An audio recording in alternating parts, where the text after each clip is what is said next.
Oh, are we starting? We going? We exiting the before times? I'll save that for a different time. I'll switch some stuff.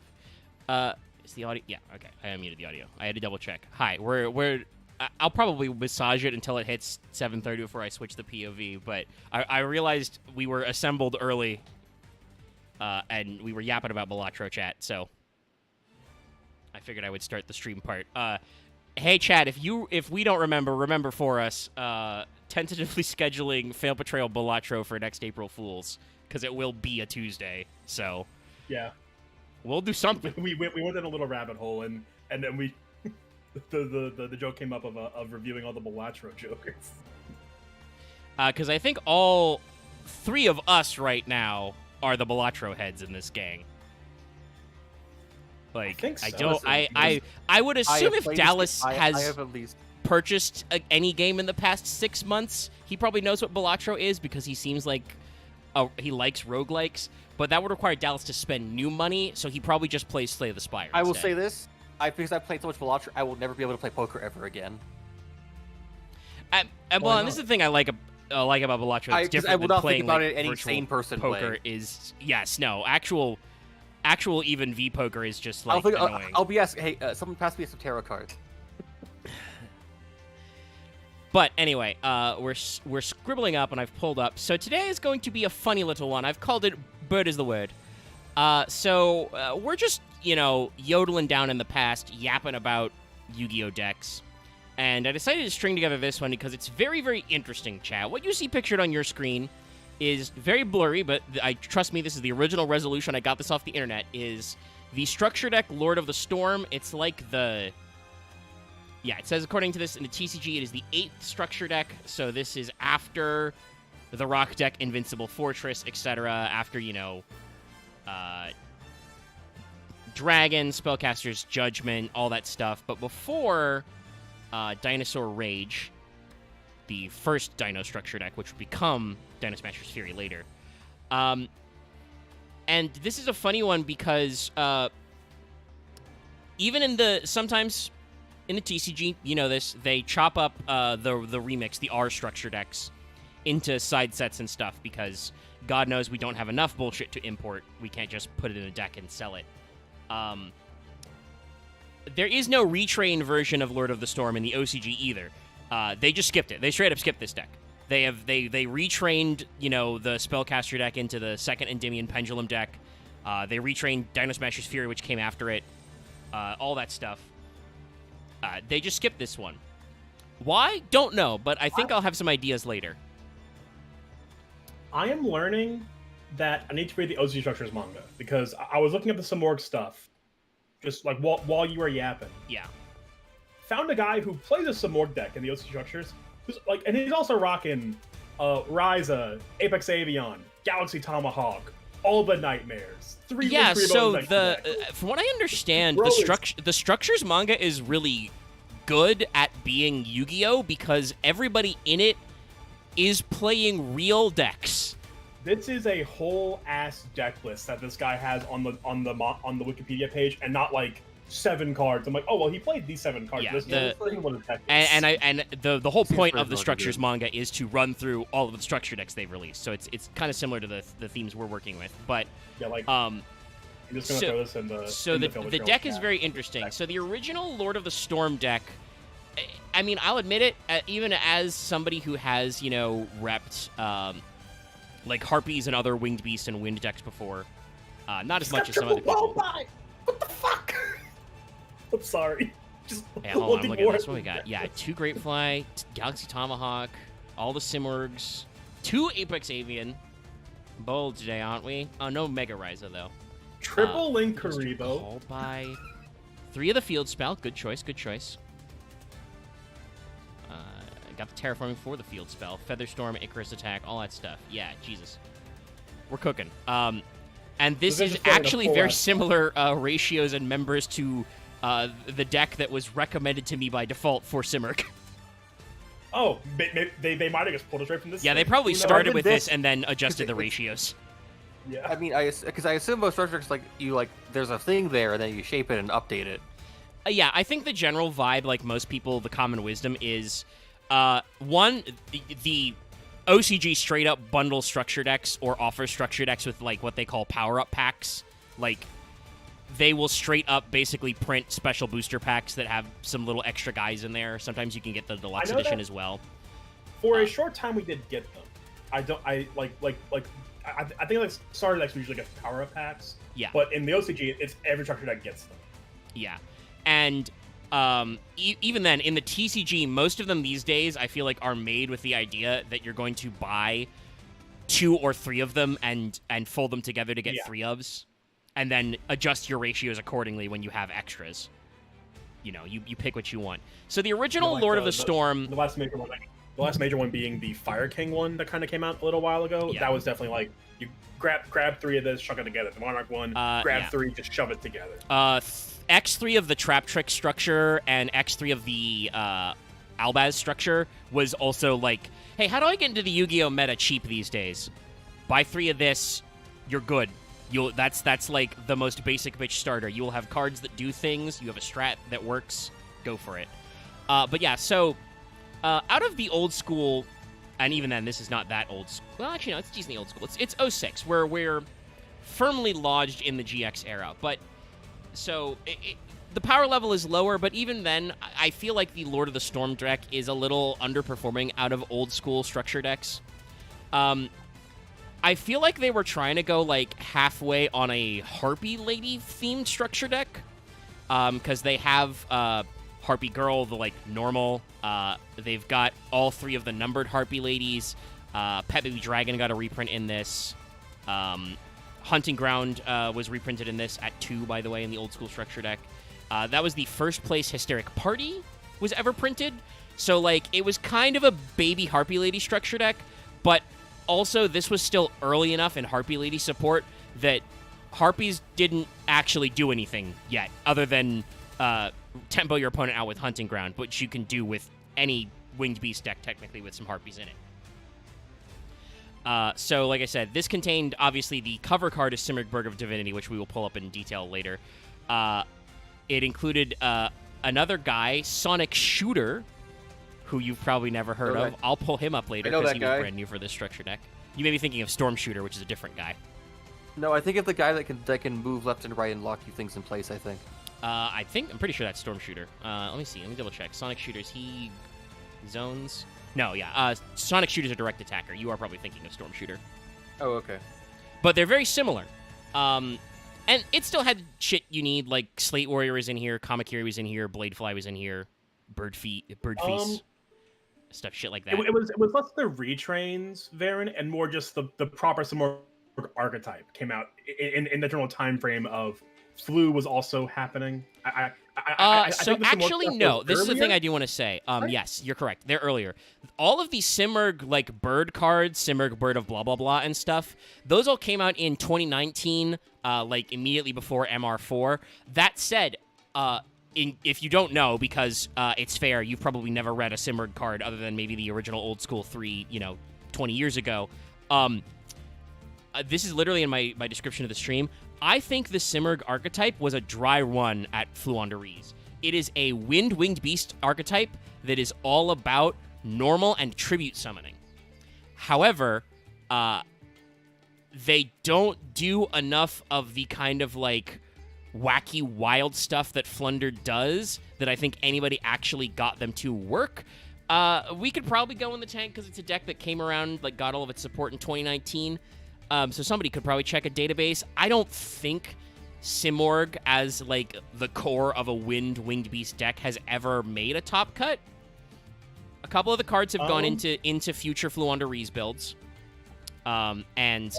Certainly the gospel.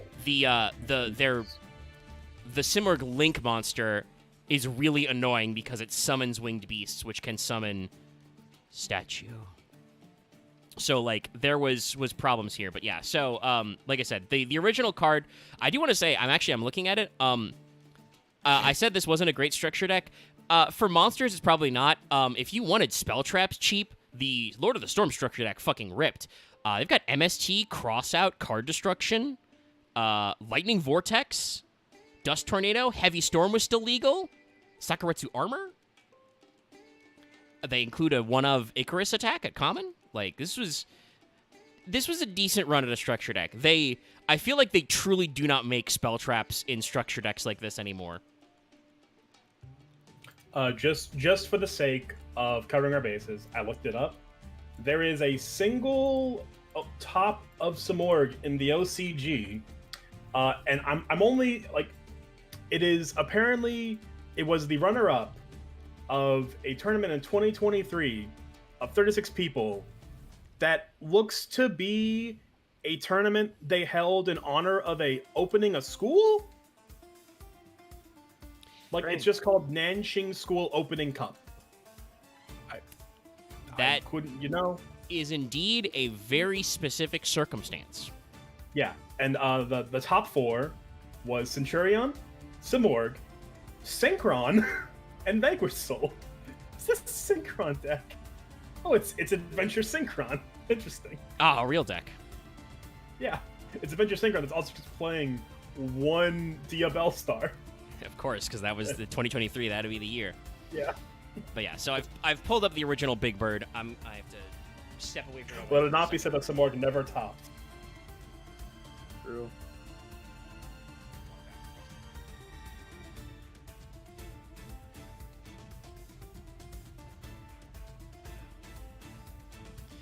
But yeah, this is Simorgh, Bird of Divinity, literal translation of its OCG name.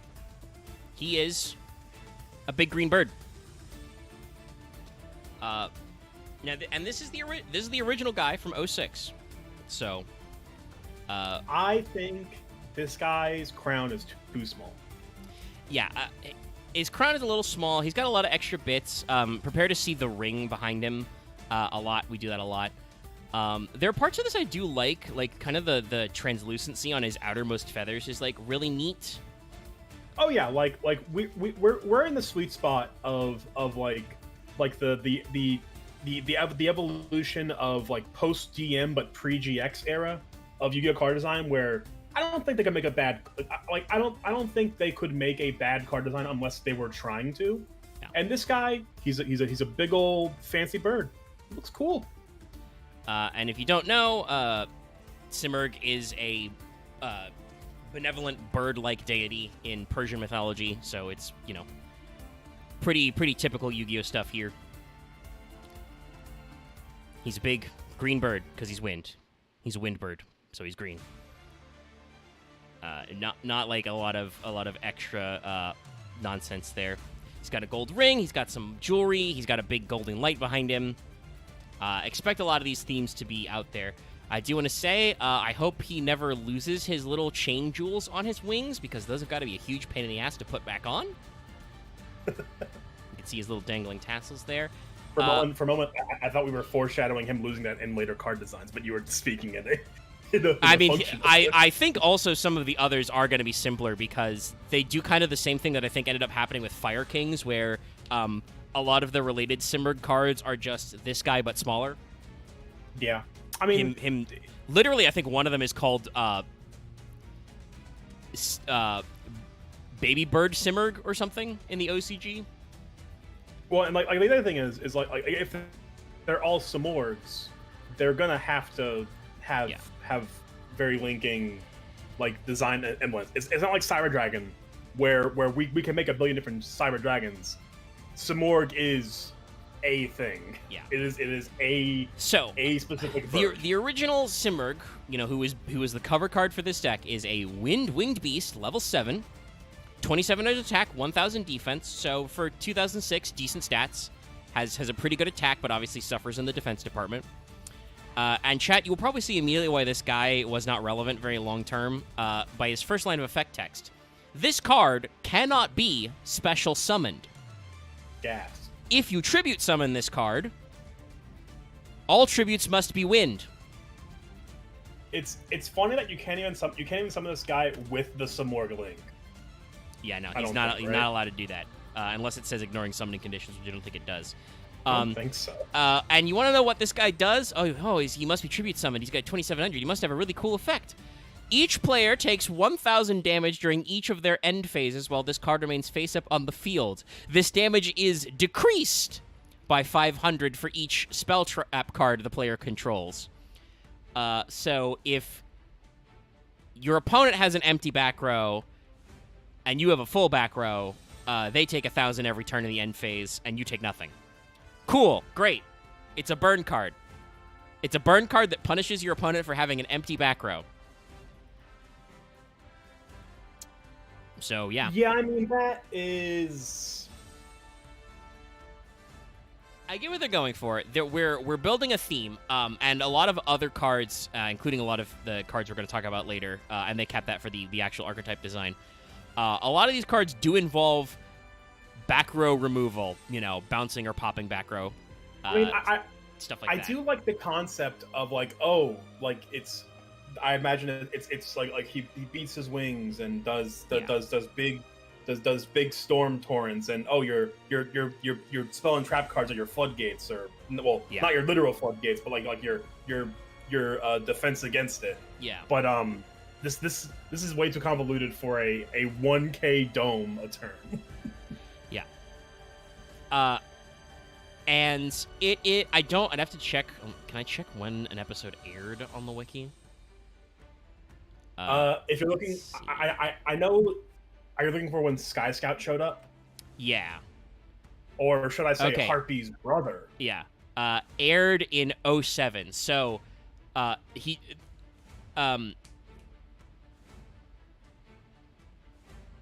the whatchamacallit, That's a wonderful episode title to look at in considering recent events. But that Sky Scout shows up in. Yeah, the structure deck was already printed by the time Big Simberg, Bird of Divinity, got a cameo in GX. So, like, Yeah, I was gonna say this feels like an anime effect, because, like, obviously 1K is always a lot more scary when you only have 4K life points, and you can work with attribute summoning and stuff. But it's still not a great emphasis. He apparently also played a spell card that sounds like the most annoying floodgate ever. Oh, yeah? It's level tax. Obviously never printed in... I'm going to read this effect and you'll realize why this card's never been printed. Yeah. When a player summons a level 5 or higher monster, they take damage equal to its original attack. Ugh. Yeah. Caused me physical pain. But yeah, Man, so the structure deck came out won't make me before feel that, but this really truly reads like an anime boss monster that a protagonist has to overcome. And it's, again, I don't think it's a bad effect. I just think there's far too many restrictions on this card for it to do anything. It is the thing we've talked about quite a few times, I think, in recent fail portrayals, because we've been dipping back into these older archetypes and decks. But this is GX era Konami game design, where they're like, okay, so we need, like, big, scary new monsters to base deck around. But if they're, like, if they're, I don't know, hypothetically, like, Chaos End Dragon or Blackluster Soldier Envoy of the End, level, that's too good. We need to lower it down. What can we center decks around? Well, we make it so you can't special summon it, and you have to be running a monotype wind deck to tribute summon it. But if you get it out, you'll have a big guy, and then maybe you'll polish him off in your end phase. You will not be polishing them off in your end phase. You had to sack 2 tributes to get this guy. Unless you do like Sky Scout does in the anime and use one of those guys that counts as 2 tributes. We'll be talking about that stuff later. Especially because there's some very funny stuff. So let me double check. So that was Light of Destruction. I think that is actually first. Because most people have probably heard of Dark Simorg and maybe not even realize he was an archetype guy. Because they made a dark version of that. Yeah, so that came out later. It's a very late dark version of a monster. And I'm kind of curious why they picked Simorg. I guess technically he was in the Dark World story. But yeah, so the one that technically came first is one of those guys that shows up a lot in Yu-Gi-Oh! Trivia because of how awful he is. This is Simurg, Bird of Ancestry. So this is basically the beefed-up version of the big Simurg. When he comes up on screen, you'll see that he's golden now. Oh. He's golden. His I crown don't, is still I don't small. know what to say. I don't know what to say about it, really. He's got like, they're not Torii gates, but they look like two halves of Torii gates like flipped on his back instead of Yeah, his his ring got weirder. It's like broken open Yeah. now. He doesn't have like horns, which means he's got like a vulture head. His crown is still small. And also now he's got an extra pair of wings, but they're really weird where they're putting them. They're like coming out of his stomach, I think. It's not the card designer tried to figure out how we make that big green, impressive bird look more bigger and more impressive, and they're just like, yeah, I don't know, fuck, make him gold and make him longer. I don't know. But this is the kind of card that's going to win you a trivia night some night, chat. A Bird of Ancestry is a level 8 wing beast. I don't like this. Oh. I don't like this guy. His smug aura mocks me. Yeah, so this is an 8, 2,900 attack. Uh-oh. Hold on, let me make sure everything's still here. Are we okay? Yeah. Chrome froze up for a second. Yeah, that was weird. It wasn't doing anything. Yeah, I was in limbo for like 20 seconds and I was very confused for a moment. Odd. Okay. Think But we're I think the all internet into- snapped back. All right. So yeah, I was saying Bird of Ancestry is a level 8 Windwing Beast, 2,900 attack, 2k defense. So again, for an 8, a little underperforming, but still high. So, Bird of Ancestry says, both players tribute summon wind monsters with 1 less tribute than required. If you tribute summon this card by tributing only wind monsters, return up to 2 cards your opponent controls to their owner's hand. This card is treated as a normal monster while it's in your hand. Now, chat, do you understand why that is? Do you get why Bird of Ancestry counts?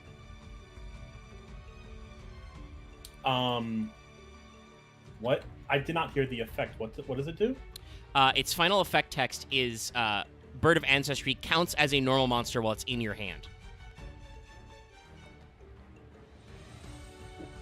Uh-huh. Yeah. So we'll Is this before they made Geminis? No, I think this is after, but they did it very specifically. So I've pulled up a little card and put it next to the boy in the art when our latency lag catches up. So, chat, have you ever heard of Wind Effigy?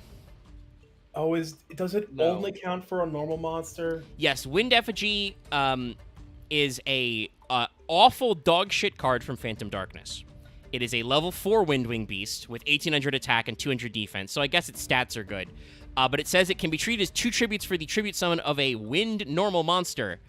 And there's a Dark, Light, and Earth Effigy, which also work. Guess what?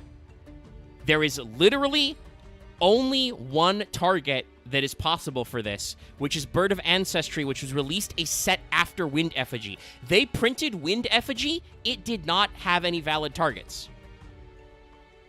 There's still no valid targets for this card aside from Ancestry. I believe so. I mean, technically, the wiki likes to put in the World Championship prize cards. So Leonardo's Silver Sky Ship is a level 7 wind normal monster because it's a normal pendulum, but it doesn't count. Oh my god! Yeah, no. So Wind Effigy was printed and did not do anything. So the next set they printed Bird of Ancestry so it could do something.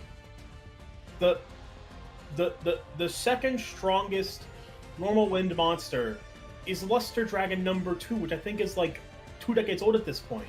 Yeah. How?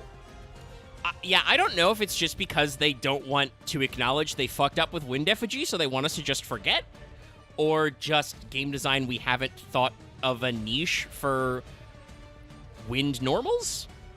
I don't know. But yeah, so Bird of Ancestry is a Band-Aid card for a card that didn't need a Band-Aid.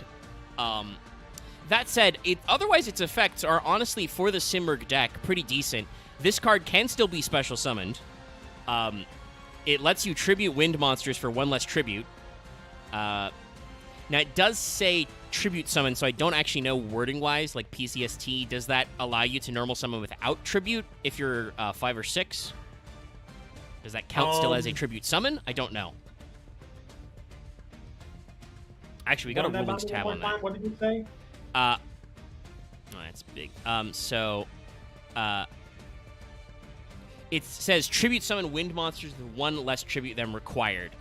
Does that still work for 5s and 6s because they are not being... You don't need to actually tribute a monster to summon them in that case, hypothetically. Is that a text on Wind Effigy? No, on Bird of Ancestry. If it's on Bird of Ancestry, if it does say they take 1 less tribute to summon, then it should work on... So overall, it's a decent one. And again, hypothetically, like I said, if you tribute summon only using winds, which is a major theme of the Simurgh deck we're going to get to, you get to bounce 2. And does that count as targeting? Yes, okay. According to the OCG rulings, that's a targeting effect, and Bird of Ancestry just was printed once. It was a rare in Light of Destruction. They've never printed this card again.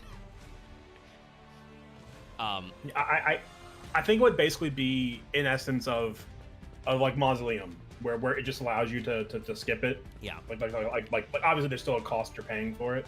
Yeah. So I think it would work in the same vibe of Ancestry that. hypothetically is a card that could be good. It could do stuff. It lets you, like I said, you tribute summon with winds, you bounce 2. Return to hand. Admittedly, I think most Winged Beast decks would prefer to just play Ryza or possibly in the future Mega Ryza at that point. But, for a 2008 card, if you're playing Wind Tribal, not terrible. It could incentivize other stuff. There are a decent number of 1 tribute wind monsters you could work with. But yeah, no, it's just the fact that its last line of text is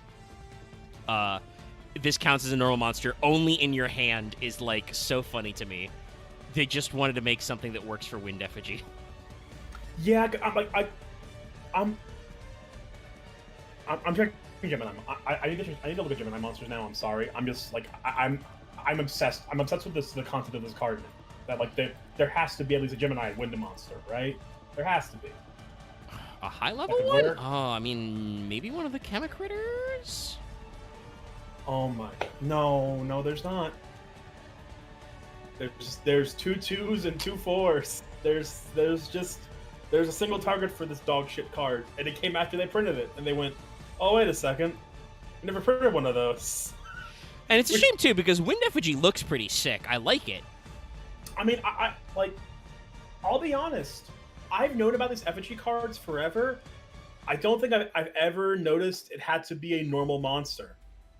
Yeah, it's because there are other cards, one of which I will actually pull up, what's his face, Whirlwind Prodigy later, which is just this card counts as 2 tributes for a wind monster, not a wind normal. They just made better ones. They just made better, that's why, because they just made better versions of these cards. That's why I'm confused. Yeah, no, they've just printed cards which do better, and like, I added Whirlwind Prodigy to the list after I looked at the appearances of regular Simurgh, and I was like, oh, Sky Scout used that in the anime to do that. Okay, that's a card that works. Oh, hey, it's Ghost this guy. Trick's Worst Nightmare. Yeah, so the original Simurgh is not really a floodgate, but is a like stall burn card. It does 1k in the end phases and incentivizes popping your opponent's back row. Dark Simurgh is just an asshole. He's this guy Simurgh but dark. He's super anti-spell. Yeah. And this is a guy that is unique enough and I think strong enough because of its conditions that Dark Simurgh decks have existed before. There are times in the meta where you might go, what we could do? We could play Dark Simurgh. That'll show him. That'll teach him. Yeah, Dark Simurgh is... It's one of those cards that just forever exists in the side deck. Yeah. It's in the same way of how Phantom Knights always gets like 2 or 3 tops at the start of every format and then disappears. Yeah. Dark Simurgh is like, but if I put this in the side deck for when I go against stun, and then you play it and you put your side deck, you're like, how do I get this card on the board though? What am I Well, doing let me this? tell you. So, Dark Simorgh is a Dark Winged Beast, level 7, 2700 attack, 1000 defense, exact same stats as regular Simorgh. While this card's face up on the field, it's also Wind attribute. If Dark Simorgh's in your hand, you can banish a Dark and a Wind, not a Dark and a Light, to special summon it from your graveyard. Or special summon it from your graveyard by banishing, I mean. If it's in your graveyard, you can banish a Dark and a Wind from your hand to special summon this card. And then the final line of text, your opponent cannot set cards. Now, you could be normal and summon it through that way, or you could be a goblin and play ninjutsu art. I think it is Art Transformation. It's the original one.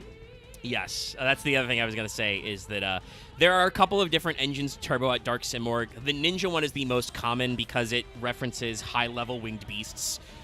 So you can just yonkle this guy out of your deck. And I mean, honestly, you really just need to normal Hanzo, search transformation, set, pass, and you're good. You're good. And ideally, if you can all set you need. one more card, and that card is anti-spell fragrance, your opponent dies. Like, nowadays, there are enough decks that are nothing but monster interactions that Dark Simorgh decks on their own probably can't work. Maybe as a transformative sideboard, you could put in a Dark Simorgh tech, but most decks have enough monster effects that, like, you can get around this. You can get some form of monster removal with a monster. But when this card came out, and at several points during the meta, spell and trap cards are the thing that keeps the turbo. Like, they're how you get to higher level monsters. So if your opponent can't set cards, and they can't activate spell cards without setting cards, how do they get rid of a 2700 asshole? Who, by the way, if he's not banished, if they run him over, you can just summon him back from your graveyard by having a Dark and a Wind in your hand again. Yeah. Like, he's special summonable on both ends. Dark Simorgh is just one of those random little guys. Like I said, like he forever exists in the backs of like of jank players' minds. Like, Yeah. I can break this guy. Trust me. Yeah, Like, no, no, I can break this guy. I think if it hasn't already been on one of MBT's many Twitter thread like things, and I feel like he has. That definitely goes in one if you ever are asked the question of, like, hey, what's a card that just, like, lives rent-free in people's heads as, like, a card that is objectively awful but is just annoying enough that, one, you never want to see him again in your life, and two, people will think to themselves, I could play Dark Simorgh. It's not like Dark Simorgh is absolutely a U card, but on a completely different level of, like, it's not even a good extender. It's just, if your opponent summons Dark Simorgh, you go, uh-oh, what are we doing here? Hold on, wait a minute. Yeah. Okay. Dark Simorgh on the board, you're like, what bullshit? What bullshit have I signed myself up for? I probably deserve shit for this, but I feel like from our progression series, David was the U of our series. I do think that, I don't know how much he even watches Fail Portrayal, so I can say it. I don't mean to be mean about it or anything, but I do think that David's problem was that he, like, had less time to lab and didn't go in the lab with us as much. So a lot of the time, he just, like... I've also run a game for him. He's just actually, like, cripplingly uncreative. He cooked up, like, one weird strat, and, like, yeah, we'll do it. That's it. I found an infinite loop. I found Dark Simorgh plus Spell Fragrance. It happened a couple of times. Just didn't have the extra, time or effort or energy to brain juice up something weird. But yeah, no, Dark Simorgh is, like I said, like a U guy, but on a different level. It's not like, oh look, they've got 4 guys, they're gonna summon Saryuya Skuldred. It's like your opponent, banishes a Wind and a Dark and summons Dark Simorgh, and you just go, just lean forward in your chair gamerly, Yeah, okay. You're half zoned out. You're just kind of like, rubber combo, and you're like, what? Hang on. What? I'm sorry? I mean, Is that a war crime? not to blow too much smoke up MBT's ass, but I do like those, like, dual-taining smoke replays when already. he just bedges out and then something interesting happens and he just sits up in his chair like, huh? Wait? What? I love when he has Something's the happening? blanket and, like, in the neck rest. I should get a Yeah, neck pillow, he's honestly. he's sleeping it out, and then he sits up like, hold on, wait, what was that? Something's happening. Dark Simorgh? But yeah, those 3 cards were the only Simorgh monsters. They did regular Bird of Divinity, They did Ancestry as, like, the bigger, badder Simorgh, which, again, arguably the better card because it bounces too, if summoned by Winds. And Dark Simorgh, which haunts, anybody playing Pac-Man's Nightmares. So that's just where it was. Now, like I said, there were a couple of oddball Wind cards that were produced during this time span that are relevant. It was a constant motion of there was always something going on in like the Wind super type. Yeah. Of like bouncing cards, like that kind of became like. Yeah. Like there aren't really like attributes staples in Yu-Gi-Oh! Like there is Magic and whatnot. But bouncing and spinning definitely kind of became one of Wind's Well, and I will trademarks. say, I think that the spiritual arts and the monarchs really helped cement those themes. Like, Ryza, tuck back to top of deck, and you're just like, oof, painful. And then, I think, is spiritual wind...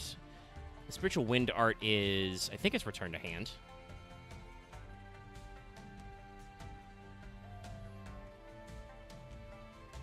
Why is there an entry for spiritual wind art on its own, Wiki? That doesn't matter. Oh, no. Miyabi is put to bottom of deck. Okay. Oof. But still, like, yeah, wind is associated with these kinds of bouncing or spinning effects, which are just, like, part of the strat. We've pulled up on screen briefly War One Prodigy, which I think is a good name because his name in the OCG is Buofukuzu. Storm Kid. I'm just like, all right. Sadly, we can't norm Kid and this Storm. Reminds me of like early 2000s like Shonen manga art style. Yeah. I look at this and I'm sent back in time to when Robin forced me to read Air Gear, and I still have trauma over that series. Is that series like never? I like Air Gear. We could. I enjoy Air Gear. I just feel like it somehow manages to jump the shark every single, like after a certain point, it jumps the shark every arc, and it doesn't. Yes, you are absolutely correct. Though that's also the thing is like Air Gear's cool, but like for a series that starts being about, hey, what if inline roller skating was as anime as you could make it?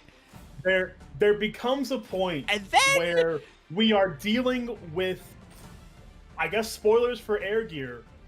I don't know. There comes a point where we're dealing with specially modified space slave children who were created in a vat in space so they can use the super Air Gear inline skates to the best of their ability. Yeah, no, it's wild. Okay, also, by the way, inline skates can shoot sharks and fire and time and stuff. Also, there's a guy who has like 4 alternate personalities in their brain. Okay, so the personality thing and the sharks and fire and time part, throw that shit out. The rest, I could see in any show and manga ever. No, I mean, it's it like, feels but that's the like a thing, shonen like manga. you start reading Air Gear and it's like about your classic manga like idiot goofball goober guy at school who happens to like room with like 3 hot women for some reason because he's an orphan, and he discovers the joy of inline skating. And then also he gains the power to control the winds with his inline skates. Like, are those, okay, dumb question, but like, are those? I assume those women are fucking relevant as hell. No, they're very relevant actually. They become very relevant very frequently. It's like I said, it's a wild. Well, they also possess the power of magical inline skates. Oh, okay, so like team stuff. He, cool. Okay, that's actually. He cool. doesn't realize that he's living with a bunch of women who do magical inline skating. I also say they're magic. They're not actually magic. They're tech magic. But they're supernatural. Anyway, we're talking about so Air Gear. he's living in a share house with a bunch of technomancers. Yeah, but everyone's a technomancer. There's one guy who can like skate so fast he stops time.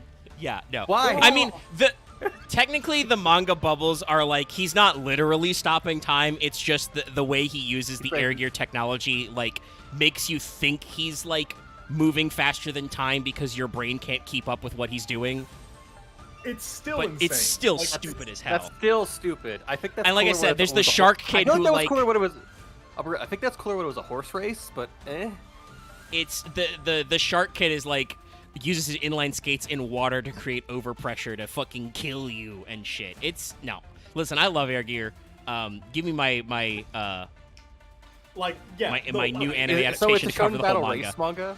Is a Shonen Battle Race manga, essentially? Yeah, no, it's very shonen, yeah, but also, like, it's one of those things that, like Vesper said, it jumps the shark, I think, every arc, because you just think to yourself, well, there's no way we can get crazier than that, and then the artist is like, oh, great, who is the mangaka is like, oh, yeah? Bet. I can go crazier. The protagonist... So it's basically the protagonist beating someone crazier and then having to get like help from his like housemates, and then this keeps happening continuously. Yeah, kind of. We don't need to dissect Air Gear 2 at length. There ends up a point where we're having full-on gang wars happening, but between the different inline skating groups who are like committing. Where's the hover?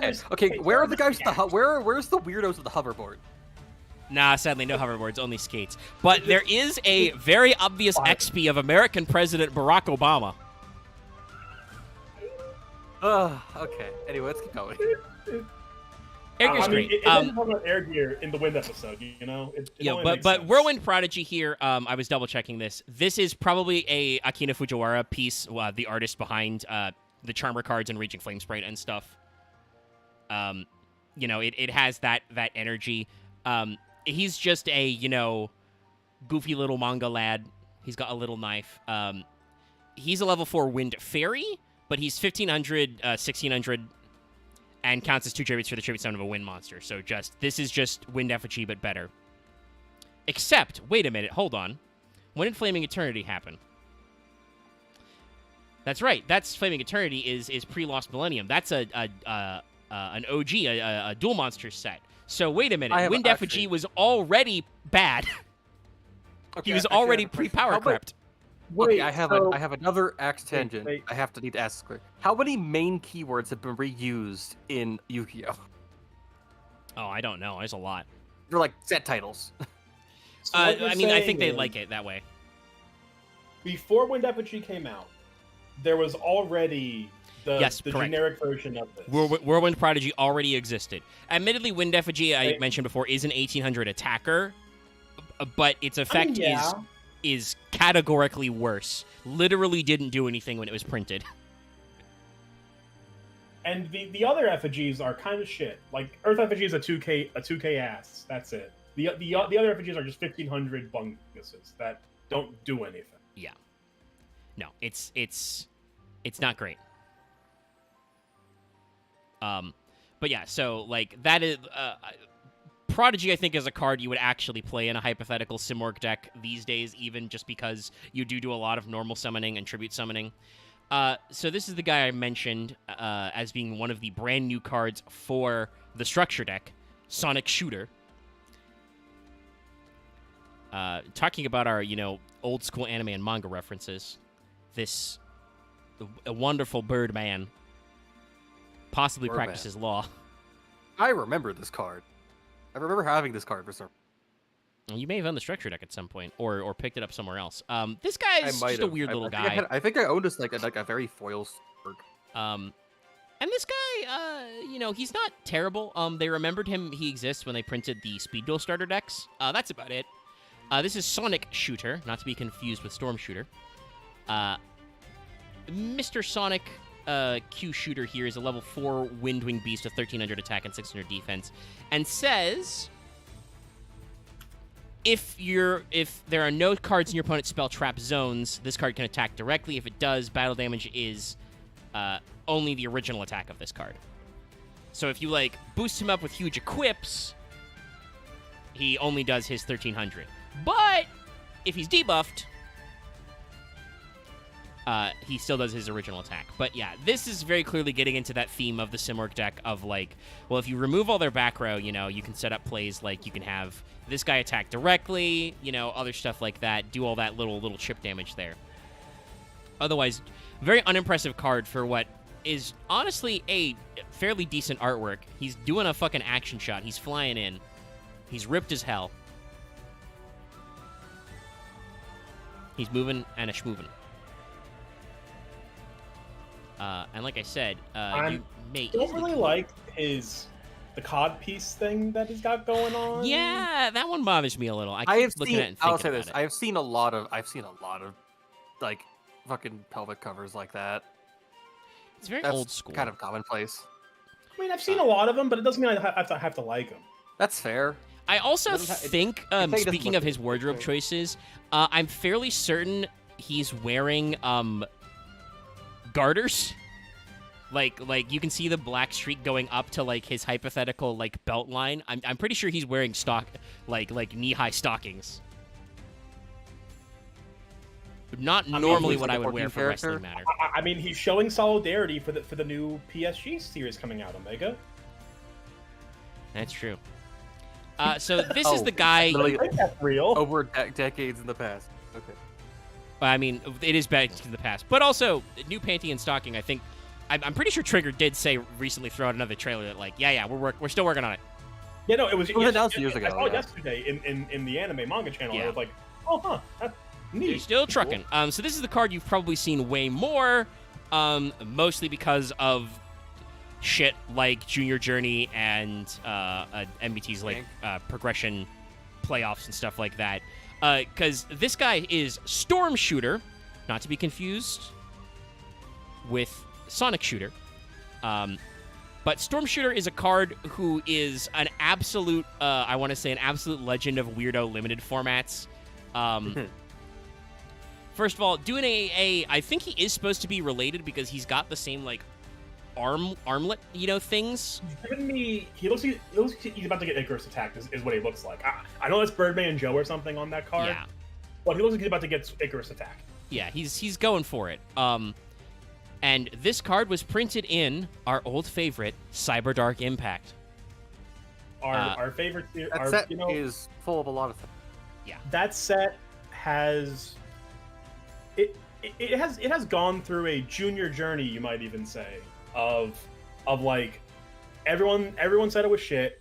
It had like a moment of like, oh, it might actually not be bad with all the calling cards. That it's still bad. So Okay, I I guess what I'm saying is it was overall a weird set that had a lot of like I guess weird cards, and I think people just I don't think it was that impactful, but it had a lot of weird shit that people later made use of.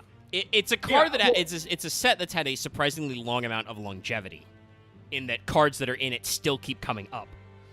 Yeah, it's one of those situations where like you go down the line. It's like, oh, they have the shitty LV monsters, the Allure Queen and Dark Lucius. But they also have the barrier statues.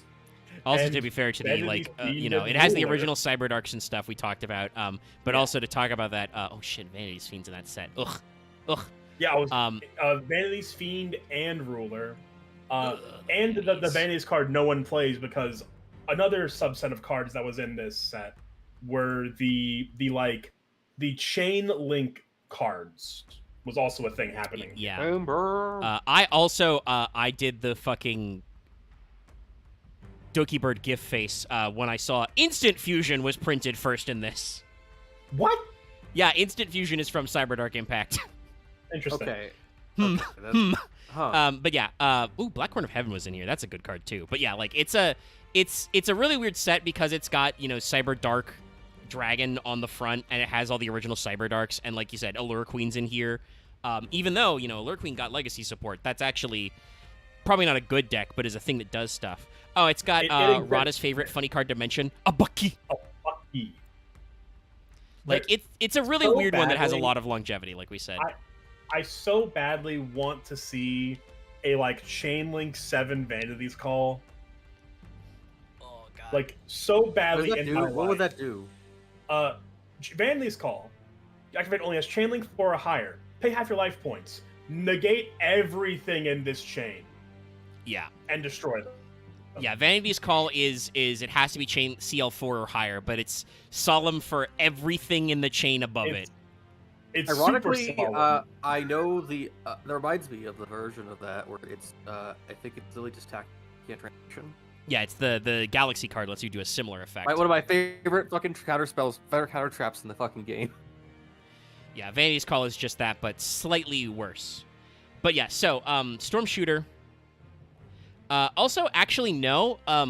Varen asking in chat, oh, did older sets have more cards? No, the GX was when they were actually doing smaller sets. They were keeping them to the same size as the OCG sets, which were like 60 cards per, which is, I think, why actually it works that way. Because Cyberdark Impact is smaller, more of the names are easier to recognize.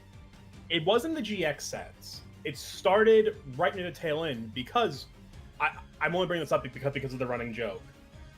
One of the sets that started it was the Chaos Orc pack.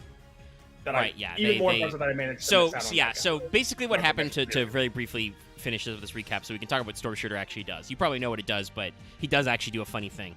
But basically, our first several sets of the TCG version were huge because they were like 3 or 4 OCG sets, slammed together to just catch up on the backlog. Then when we actually caught up to the OCG, they were like, okay, we're going to go to the OCG format and release smaller packs. But I think there were 60 card sets? Yeah, 60 card sets. 60, and to this day, I believe OCG sets are still only 60 cards. Yeah, they're very lean. But that was not enough to appease the Western consumers. So slowly over time, we've crawled back up to bigger sets. Some of it, I think, is just that the TCG realized that the OCG puts out so many, like, weird side sets and promo cards and, you know, merch boxes and stuff that they were like, okay, we have to put these cards somewhere. They tried with, like, the Duelist packs for a while, some of which were very small, but those were a real mixed bag. So eventually they just settled on what our format is now, which is just you get the core set, you get, you know, 1 or 2 world premiere archetypes, you know, brand new cards at all. Like around a dozen OCG imports of just random cards we couldn't fit in the set. So just like, you know, half a year's worth of V-Jump promos, a couple of other weird shit. There was 1 new card printed in a structure deck, so rather than sell you a structure deck you won't buy, look at this card, that kind of stuff. My favorite OCG import has to be Scramble Egg. It was like it's the most random ass like Sonic Chick support card that I think was released in like Link era. What does it do? Yeah, in Extreme Force. It just if a monster controls her by battle card effect, sometimes Sonic Chick can hand deck or graveyard. That's all it does. Yeah, it's a really and it was released in 2018. Yeah, I just never got to it. It's like a card that supports a dog ass Yusei card that was like one of his mascots for the first like 10 episodes. Oh right, the card that can't be destroyed by anything above 1900 or more. Right. Yeah. But so Storm Shooter, Axe mentioned the effect earlier because he, like you said, you probably recognize Sonic Shooter from a like childhood, but you did not remember its effect because Storm Shooter is more famous. Storm Shooter has a once per turn you can activate one of these effects. Bullet point 1 is move this card to an adjacent horizontal unoccupied monster card zone. Again, Cyberdark Impact, columns and shit. Or return 1 spell trap or monster card on your opponent's side of the field in the same column as this card to its owner's hand.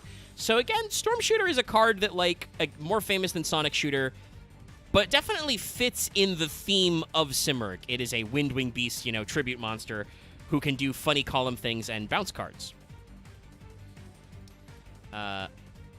Another similar guy that was pretty old but was like packed into the structure deck and I think is like, again, part of the vibes.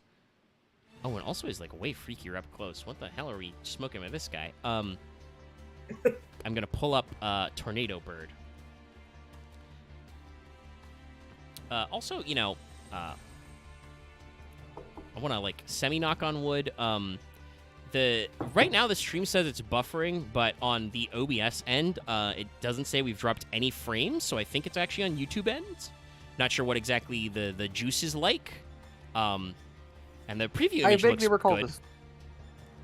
I know this card exists. I did not notice all the fucking eyes. Holy shit. Yeah, no, that's what I said. Like, looks way freakier up close. Yeah, he's got a lot of extra eyes, and I don't know why. Is this thing like a folklore creature? Yeah, I don't know. It's a. You may remember this guy because this is a old school flip boy. This is a flip monster from Labyrinth of Nightmare, Tornado Bird. Yeah, so yeah, like I said, YouTube has given me like the little yellow card, but I haven't noticed any buffering, so I'm not sure where the badness is. But yeah, Tornado Bird is an old school flip monster. Flip, return 2 spell trap cards on the field to their owner's hands. A classic of you know, Pac-Man and Empty Jar type decks. which again is also Winged Beast, which fits into the vibe of Simurgh. Don't really need to talk about anything else crazy he does. But it was just a card that I was like, it was in the structure deck, and I'm like, oh yeah, that's a card that totally fits this theme. So you can see, that they're trying to pull this together. We're trying to make this work. And the next one I want to pull is, before we start talking about how Konami went, yes, well, so we have a structure deck that was about a guy that didn't do anything. What if we gave that guy an entire archetype? The classic of the Winged Beast decks, one of the quintessential pieces of Winged Beast support, which I don't know if we've ever actually talked about or shown on screen. It's Icarus Attack. Yeah, this card was brought up like an hour ago. Yeah, I mentioned it's in the deck list. It is that guy. It is the whole thing of the 2-for-2. Yeah, Icarus Attack became a quintessential card in Yu-Gi-Oh! I know, once again, this is just how the Birdman looks. Do not like the cod piece. Yeah, I feel like, is that a specific reference to something? Is there like a Devilman character who dresses like that or something weird? I feel Was there like a bird that Ultraman villain or something? Probably in that direction. Like, yeah, I'm fairly certain that obviously we're doing this is canonically Swift Birdman Joe, by the way, but for Storm Shooter and Sonic Shooter, I think it's a purpose. The Joe in this card's name is a reference to a Gotcha Man character, Joe the Condor. Okay. Oh, Gotcha Man, sweet. Okay, so yeah. Now, he does not have the cod piece is the thing, so I still don't know where the cod pieces come from. But yeah, so it is a reference to an old franchise. Okay, I kind of figured it probably was something in those lines, but yeah. So, by the way, this one is very funny. They went with Icarus Attack. It does kind of work because, flew too close to the sun. But in Japanese, this is Godobado Attack. Godbird Attack. Which, Joe sure looks like he's becoming the Godbird. He's becoming Super Saiyan Godbird at this rate. But yeah, this is a classic. He's harnessing the power of something in the sky. This is a classic. A card will be referred to as an Icarus Attack if it does this effect, which is tribute one winged beast monster, target 2 cards, destroy them. So it becomes a 1-for-1, but it can be a very strategic 1-for-1. Well, technically 2-for-2, but when you're doing fractions, you simplify. So it all works out. And yeah, this is a staple card. I've never read Swift Birdman Joe in a while. This guy could also just kind of slot into the Fellow Trail because he also falls in line of the wind bounce shenanigans. I do believe he was. Let me grab his card art. We'll put them side by side, but I do believe he was also reprinted in the structure deck. Yeah, there he is, Lords of the Storm. Yeah, while his proper card art gets pulled up, he is just a true nade. If he gets if you're tripping something to win monster with this guy, he gets true nade your opponent's board. He is a true nade man. Yeah, he's a level 6 winged beast with 2,300, and says if he's tributed by tributing a wind, return all spell cards, all spell traps, which is good, especially because I'm pretty sure true nade was banned at this time. Heavy Storm was not banned because it was in the structure deck, but yeah. Yeah, Heavy Storm lasted until like Edison format. Yeah, it was around a while. And it's funny that like we finally live in the time where Storm can come back. Like Feather Duster came back before Storm because I think Konami realized that while I don't think they're ever going to put Feather Duster and Storm more than one, they realized that like, okay, Lightning Storm is cool, but like, you need mass back row removal, even if it's only a spicy one-of, just because those are our most annoying decks to play against that will make people stop paying money for our card game. But Heavy Storm was always like, oh, think of the advantage. And you still can do that. My favorite thing to do is play Heavy Storm in Centurion, where you can set up a thing where your face-up spell traps can't be destroyed anyway. So, Heavy Storm is actually just extra Feather Duster. But it's not problematic enough that, like, it has to stay God. But yeah, there's Swift Birdman Joe. He's once again another in that theme where he's got, the bird armlets, he's got the various shoes and stuff, the lower body and stuff, and he's just chilling. I like the like purple wind behind him. It works good with his kind of like brighter color scheme. Yeah, I like the. I feel like I should be bothered by like the tricolor, but it's a good like. It actually is a good like a good shifting in tone. And I'm pretty sure there are birds in nature who have kind of that yellow, green, red coloration. Oh, like, I'm sure there are. Like, yeah, so it's the kind of thing that your eye like looks at as like, yes, bird, natural, makes sense. Yeah. The perspective on his face is a little weird. Like the birdiest of man. Yeah, his no, I mean honestly, that is how his face is drawn. Like his nose and chin are so pointy in his card art, whereas like they're much more natural in Icarus Attack. But also in Icarus Attack, he's farther away to where like they probably just they probably didn't care too much about trying to. But yeah, it's like that's another thing that like my brain kind of wants me to like not like how pointy his face is, but I'm just kind of like, nah, I don't care. I understand that it's weird, but it doesn't bother me. But yeah, no. So, and you were absolutely correct pulling up his effect. I forgot about that. But yeah, Swift Birdman Joe is another card that like absolutely fits into this theme because it is about clearing your opponent's spell trap back row and setting up for the funny. There's a reason why he was reprinted in the deck. And like I said, Icarus Attack is just, if you ever have a reason to run Winged Beasts, you run Icarus Attack.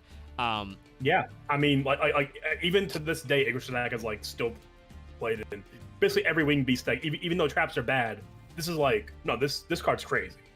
It's just because the interruption of Pop 2 is just so spicy, and all you have to do is tribute a guy. So if it works if your opponent dead ends your combo by like negating an important guy or something, or you do it in response to your opponent playing removal, you're just like, okay, fuck you, Icarus. In modern Yu-Gi-Oh! Sometimes this is more than a 2-for-2 because I tributed the guy that gets an effective plus when it hits the grave.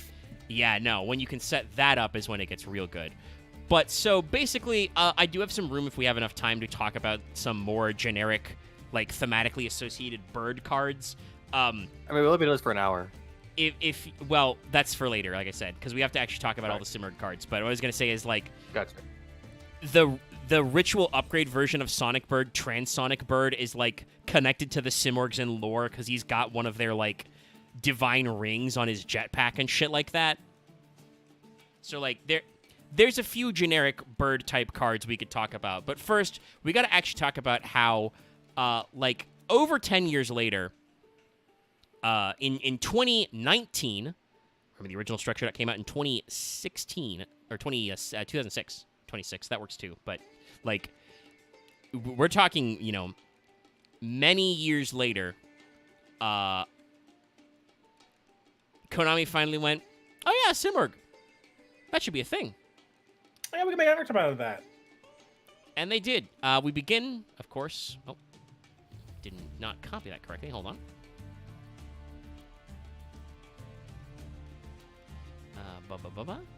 Schwa. We begin with the Field Spell. The Field Spell is written as Elbor's Sacred Lands of Simurgh. Elbor's is a version of... let me actually get the proper spelling. Albor's with an A, which is a mountain range in Iran. Which is, the area. That's fucking cool looking, but that also makes me think of, like, a very colorful Shadow of the Colossus. Yeah, he's a real big bird, and there's a real big land. It's good. It's picturesque. We've done a pretty good job of recreating old school Simurgh. I think his hat may actually have gotten a little bigger in comparison. Good. We can also see that he's got 3 big rings. He's got 3 onion rings now. Or he always had them and we just never saw them. Yeah, we just could never see, I know. Who knows? But yeah, like it's a good one. So this is a field spell that says, all winged beast monsters gain 300 attack and defense. You can use the following effects of Elbor's once per turn. A, you can reveal 1 level 5 or higher winged beast monster in your hand this turn.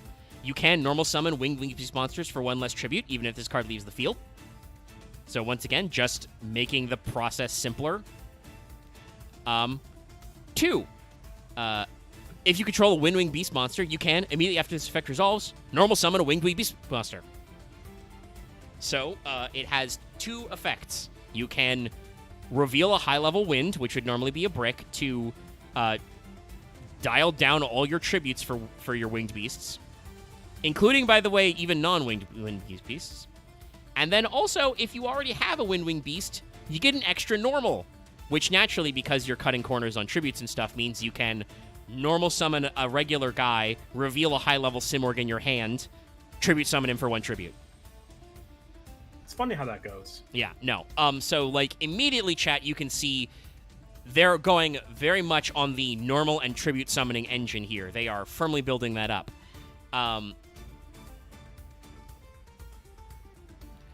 Which is, again, very funny because, like I said,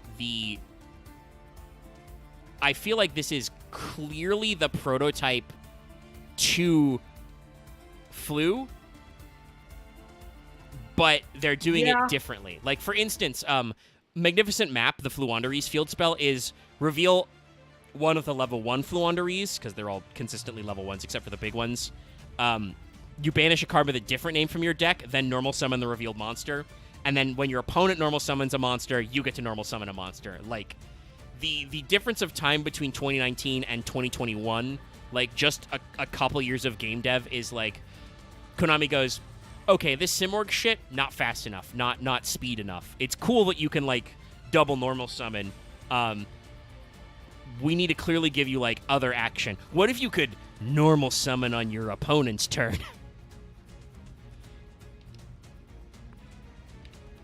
So, yeah, like, they've stepped up the stuff. That said, I do like the direction they went with Elbor's. Magnificent Map requires you to be playing very specifically Floowanderese cards. Elbor's doesn't mention Simorg in it at all. It is just Wind-Winged Beasts. Was this all... Did all these cards like come in the same set? Yes, I believe all of the new Simorg stuff is in Rising Rampage. Okay. So yeah, they did a whole dedicated push of stuff altogether. So now we're going to start talking about... It probably could have just been them going, well, not so much feature proof, but like we don't know how far we're going to take this actual, like, Simorg, like, archetype. So we're just going to... make this like generic. Well, also, I think it's a good callback because, like I said, the original Simorg was just the cover card in a structure deck. There was no other cards about him. So, like, I think they tried to keep true to their roots of, like, no. Obviously, you can now play a Simorg core archetype as, like, your main deck engine, but you may also just be playing them to spice up Winged Beast decks, which is kind of what we saw happen with... I think I've seen Elbor's recommended a couple of times for, like, Wind-Wing Beast decks, but especially with the Simorg Link and a couple of these other cards, like, they became tech-you peppered into other Wind-Wing Beast decks. And I think I'm pretty sure I even saw some of these, like, before the second half of, Floowander came out, people were thinking how you could use Simorg to kind of, like, paper over the differences. I can, like, I can definitely see that where it's just like it's just like first wave of like, well, the Elbor stuff works really great with this.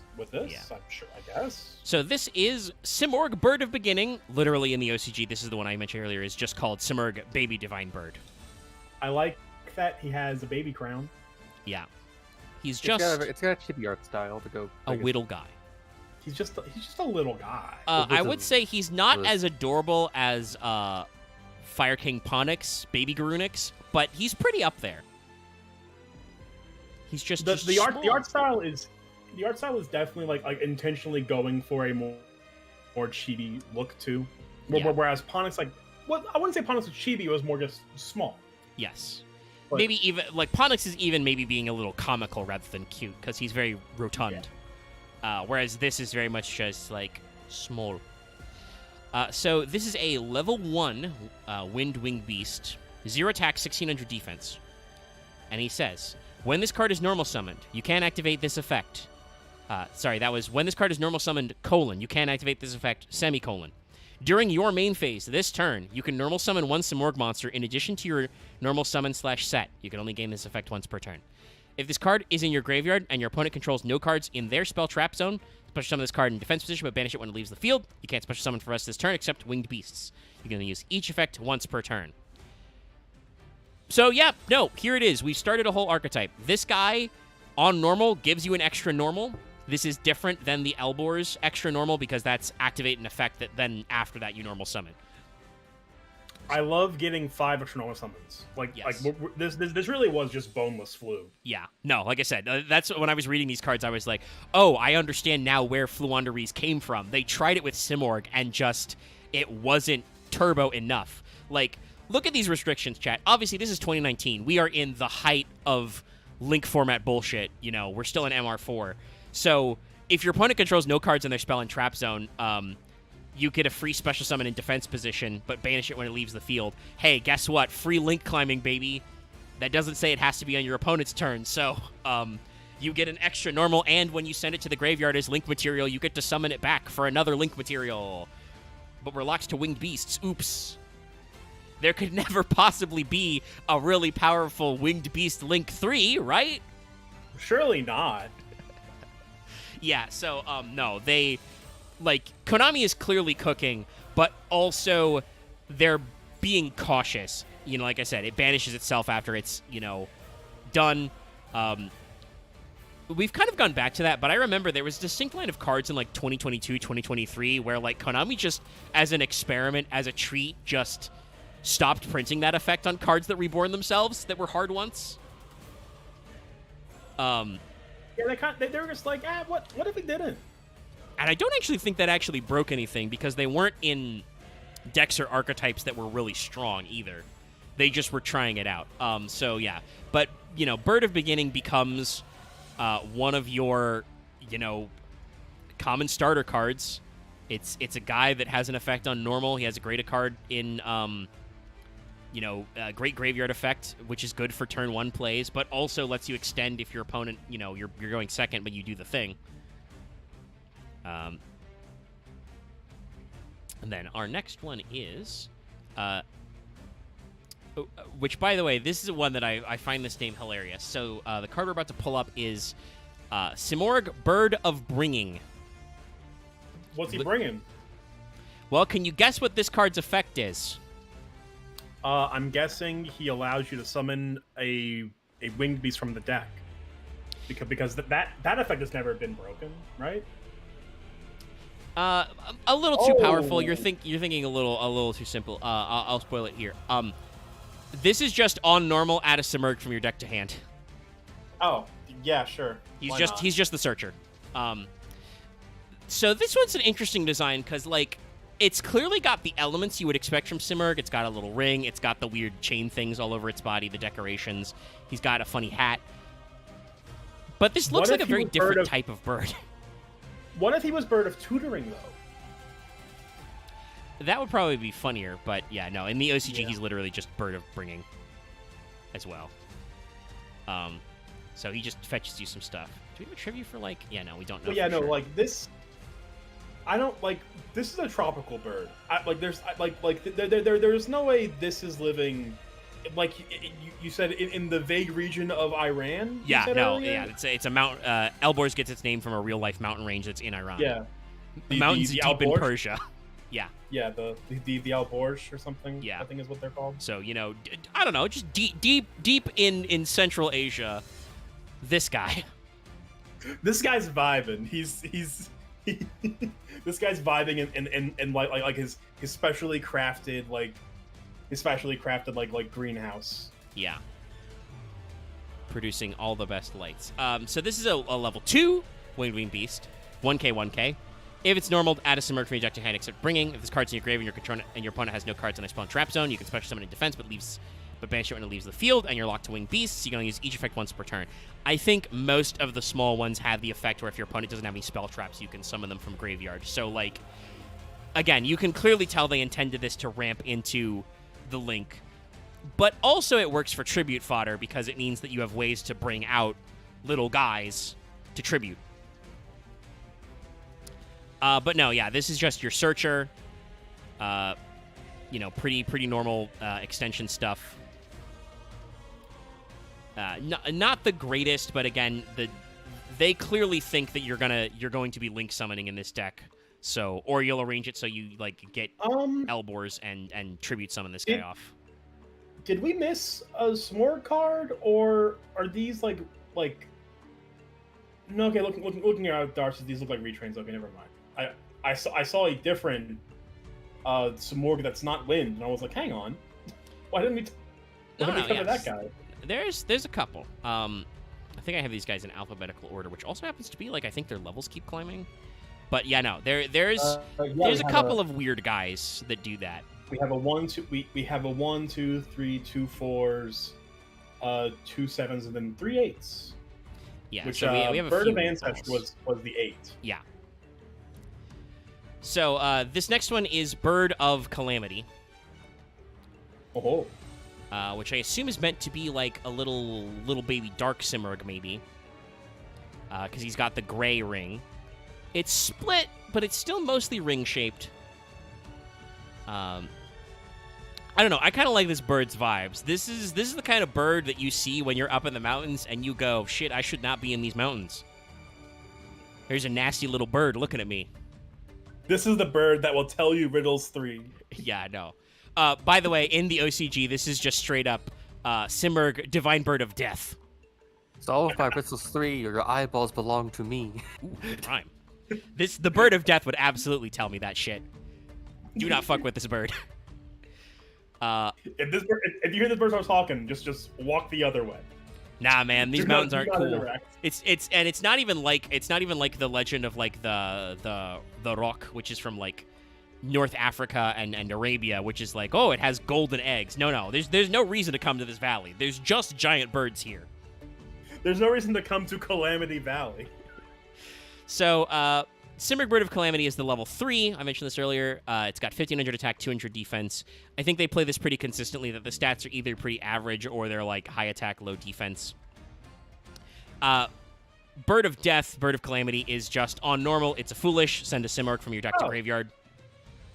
You know what? I do like that naming scheme for the foolish too. Yeah. That's cute. Yeah, send to graveyard. And then it also has the effect where if it's in your graveyard and your opponent has no spell traps, you can summon it back in defense position.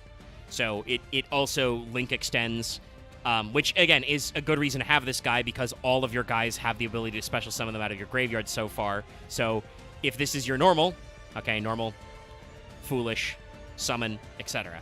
Like, it's all flowing together as a pretty decent engine. The primary thing we're noticing is obviously you're reliant on either beginning or the field spell to set up multiple normal summons so far because you really need your normal summon. This is the other thing that I think, Floowander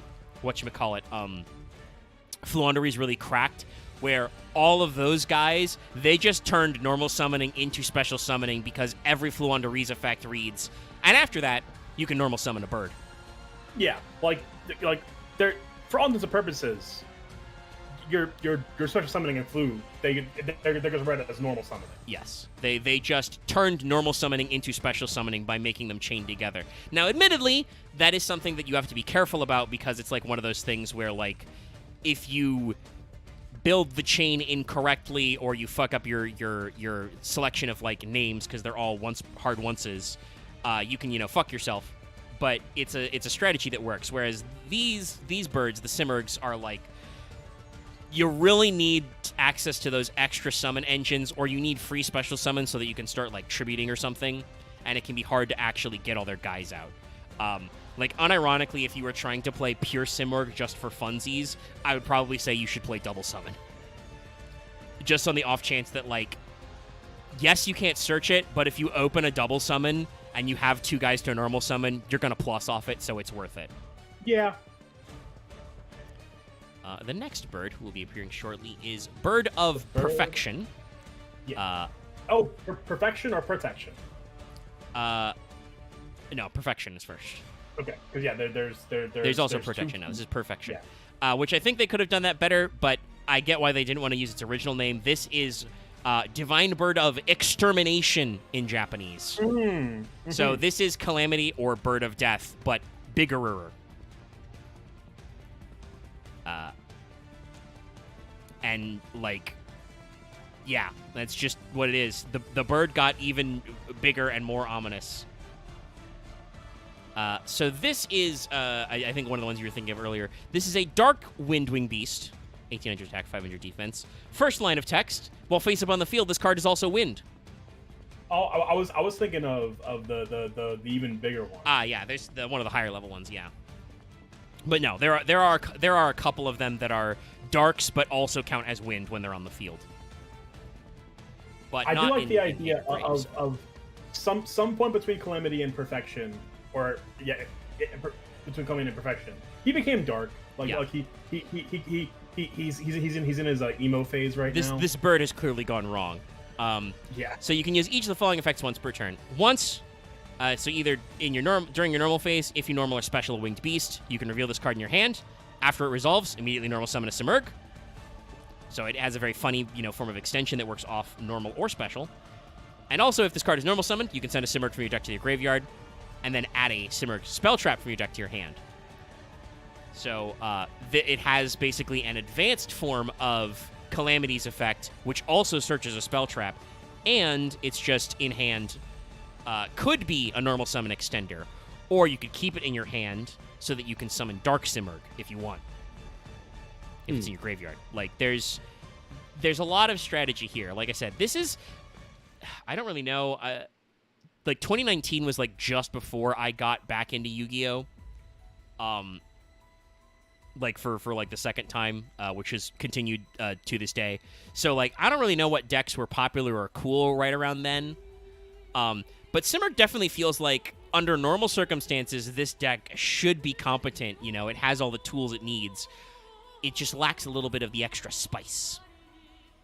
2019 was kind of around a dead spot for me too, because I kind of fell off during the Link era, just because all the decks that I played were Goki Metal Foes and I will forever hit up TCG handled early Link era, because the current best decks, the best decks that were in the TCG when the Link era started, were Zodiac and Monarch. Two decks that don't give a shit about the extra deck. So it basically created a format where the best decks just basically became 10 times better, because every other deck that uses the extra deck now sucks shit because there are no generic Link monsters in the game. So I'm looking at the decks and I see it's the thing I'm realizing is that, and it's true, this was TOS. All of this stuff is happening during TOS format, so that's why Simurgh was not cool.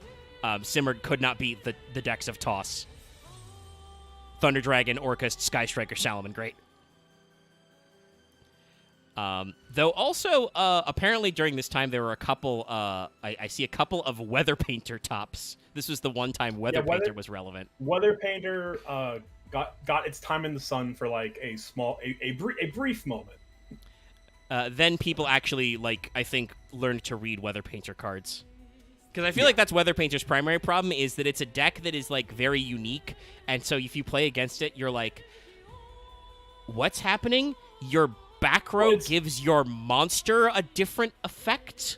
So is a monster effect? It's the exact same sentiment in how Psyframe got, how Psyframe got, a sneak top and became a meta deck for, a month. It's a kind of... Pure Psyframe was a meta deck. It was just, and I played it, and it was very fun, because it was a ruling with the Psyframes early on that people didn't know about, was you can't torrential or bottomless on the way the Psyframes hit the board, inherently miss timing on board on torrentials and bottomlesses. Yeah, because it's technically in the middle of a chain. Yeah, and I remember having one guy try to torrential me. I'm like, you can't do that. He's like, yeah, I can. I'm like, no, there's something in the resolution of the chain, so you can't tribute. And this is at the point where I still am, but I've never sanctioned an event, so I am by all words a judge. So I knew this ruling, and the guy was like, I don't know what to tell you, man. I am the judge at this locals. This is how the card works. Yeah. And he got up and left after that duel because he probably thought I cheated. I'm like, no, that's how the chain no, works. Because they are really weird cards where the effect is when your opponent does X, reveal this card, do a summon. They don't do X. The summon is already resolved by the time you finish the chain. Like the summon resolves in the process of the chain link. Yeah, and like, I will say that's one of the things that I always think is really cool about Yu-Gi-Oh. Like sometimes the decks are annoying when they do it, but when you can get a deck that is like playing on such a completely different paradigm that we're just doing something weird, like arguably Floowander is one of those decks where it's just like, hey, what if we just built a deck where you get to normal summon as much as you like? Yeah, it gets placed on a completely different axis. Problem is that they keyed it with cards that make the game insufferable. Yeah, speaking of funny interactions, did you watch the moment of Master Saga that I mentioned? Oh yes, I'm up to date both on Master Saga and on watching MBT react to Master Saga. Okay, so while you're bringing up new cards, I've already pulled up Bird of Protection. It should be on screen. So go ahead and say the story anyway. I will speedrun the scenario. So you have a Prey the Jirai Gumo set. It's Blind Obliteration. What's the I forget the specific card, but it was Daruma Karma Cannon. Yeah, Dharma Karma Cannon, where yes. it puts the card face down, and if there are still monsters face up, it sends every other card to the field. Now, I forget what card was on the other board, but it was a Towers. But Dharma Karma Cannon affects the player. So Gage went, okay, activate Dharma Karma Cannon, and then chain Jirai Gumo to summon as a monster, so it'll get flipped face down. And Dharma Karma Cannon will send the Towers to the graveyard. Dharma Karma Cannon sets Jirai Gumo back to the spell and trap zone, and because no monsters were set by the effect, nothing happens. Yes, and it's one of the most. This was and to clarify for people who didn't see it, the monster was at Towers because that was the week Farfa was playing Blue Eyes, so I believe he Ultimate Creature of Destruction or Rage of Eyes of Blue, one of the Blue Eyes cards that makes a regular old Blue Eyes a Towers. Yeah. And yeah, so like yes, and Karma Cannon says, if it flipped any monsters face down. And as you say, once Jirai Gumo goes to the back row, it is no longer a monster. It's a spell trap. Yeah, well, it's the forever problem of trap monsters just having inconsistent rulings on if they're actually treated as monsters or spell and trap cards. Yeah, but no, it's very funny. There's a lot of funny stuff. That's the kind of shit that makes me love Yu-Gi-Oh! Because in no other card game would you have these non-Euclidean obtuse rulings that are only affected by like one card in the entire game. Yeah. So this is Bird of Protection. It is another Windwing Beast. It's very purple. It was Blue Eyes Tyrant Dragon, yeah, which is just unaffected by trap cards now. Oh yeah, that's right. It was Tyrant. It was unaffected by trap cards. That's right. But yeah, Protection here is purple. We're going for kind of the Griffin-y type theme, I think, that we saw a little bit with Ancestry, because he's got, like, cat paws back there, which is neat. Kind of got a face design like a normal Griffin, so, like, we're pulling in different bird designs. It gives me, like, prototype Pearly vibes somehow. I think it might just be the paws doing this. He's got big, soft paws, and it's purple, so I could see it, yeah. And it's got wings. Like, all the Pearlies also, like, get wings as they get juiced up, too. But yeah, no, this is, I mean, it's got the ring and it's got the funny hat, so you're like, yeah, Simorg. But this is a card that could be in, I want to say, like, half a dozen different archetypes because it is just a Griffin. You know, I'm looking, this is something that I only noticed when we saw Bird of Ancestry. I don't like that the Simorg has 6 limbs. I'm not a fan. Yeah, some of them do. Some of them are just birds, but some of the big ones do have extra wings and arms. Because this guy has paws, claws, and wing arms attached to the wings. So it's like 2.5 sets of limbs. But yeah. I still don't like it. He's still got wing fingies, but also has regular talons. It's one of those things where, like, I get what they're going for, but you can clearly see, like, and obviously the artist, shout out to them for going the extra mile, where, like, you can see the product of, like, an anatomy study they did to make this.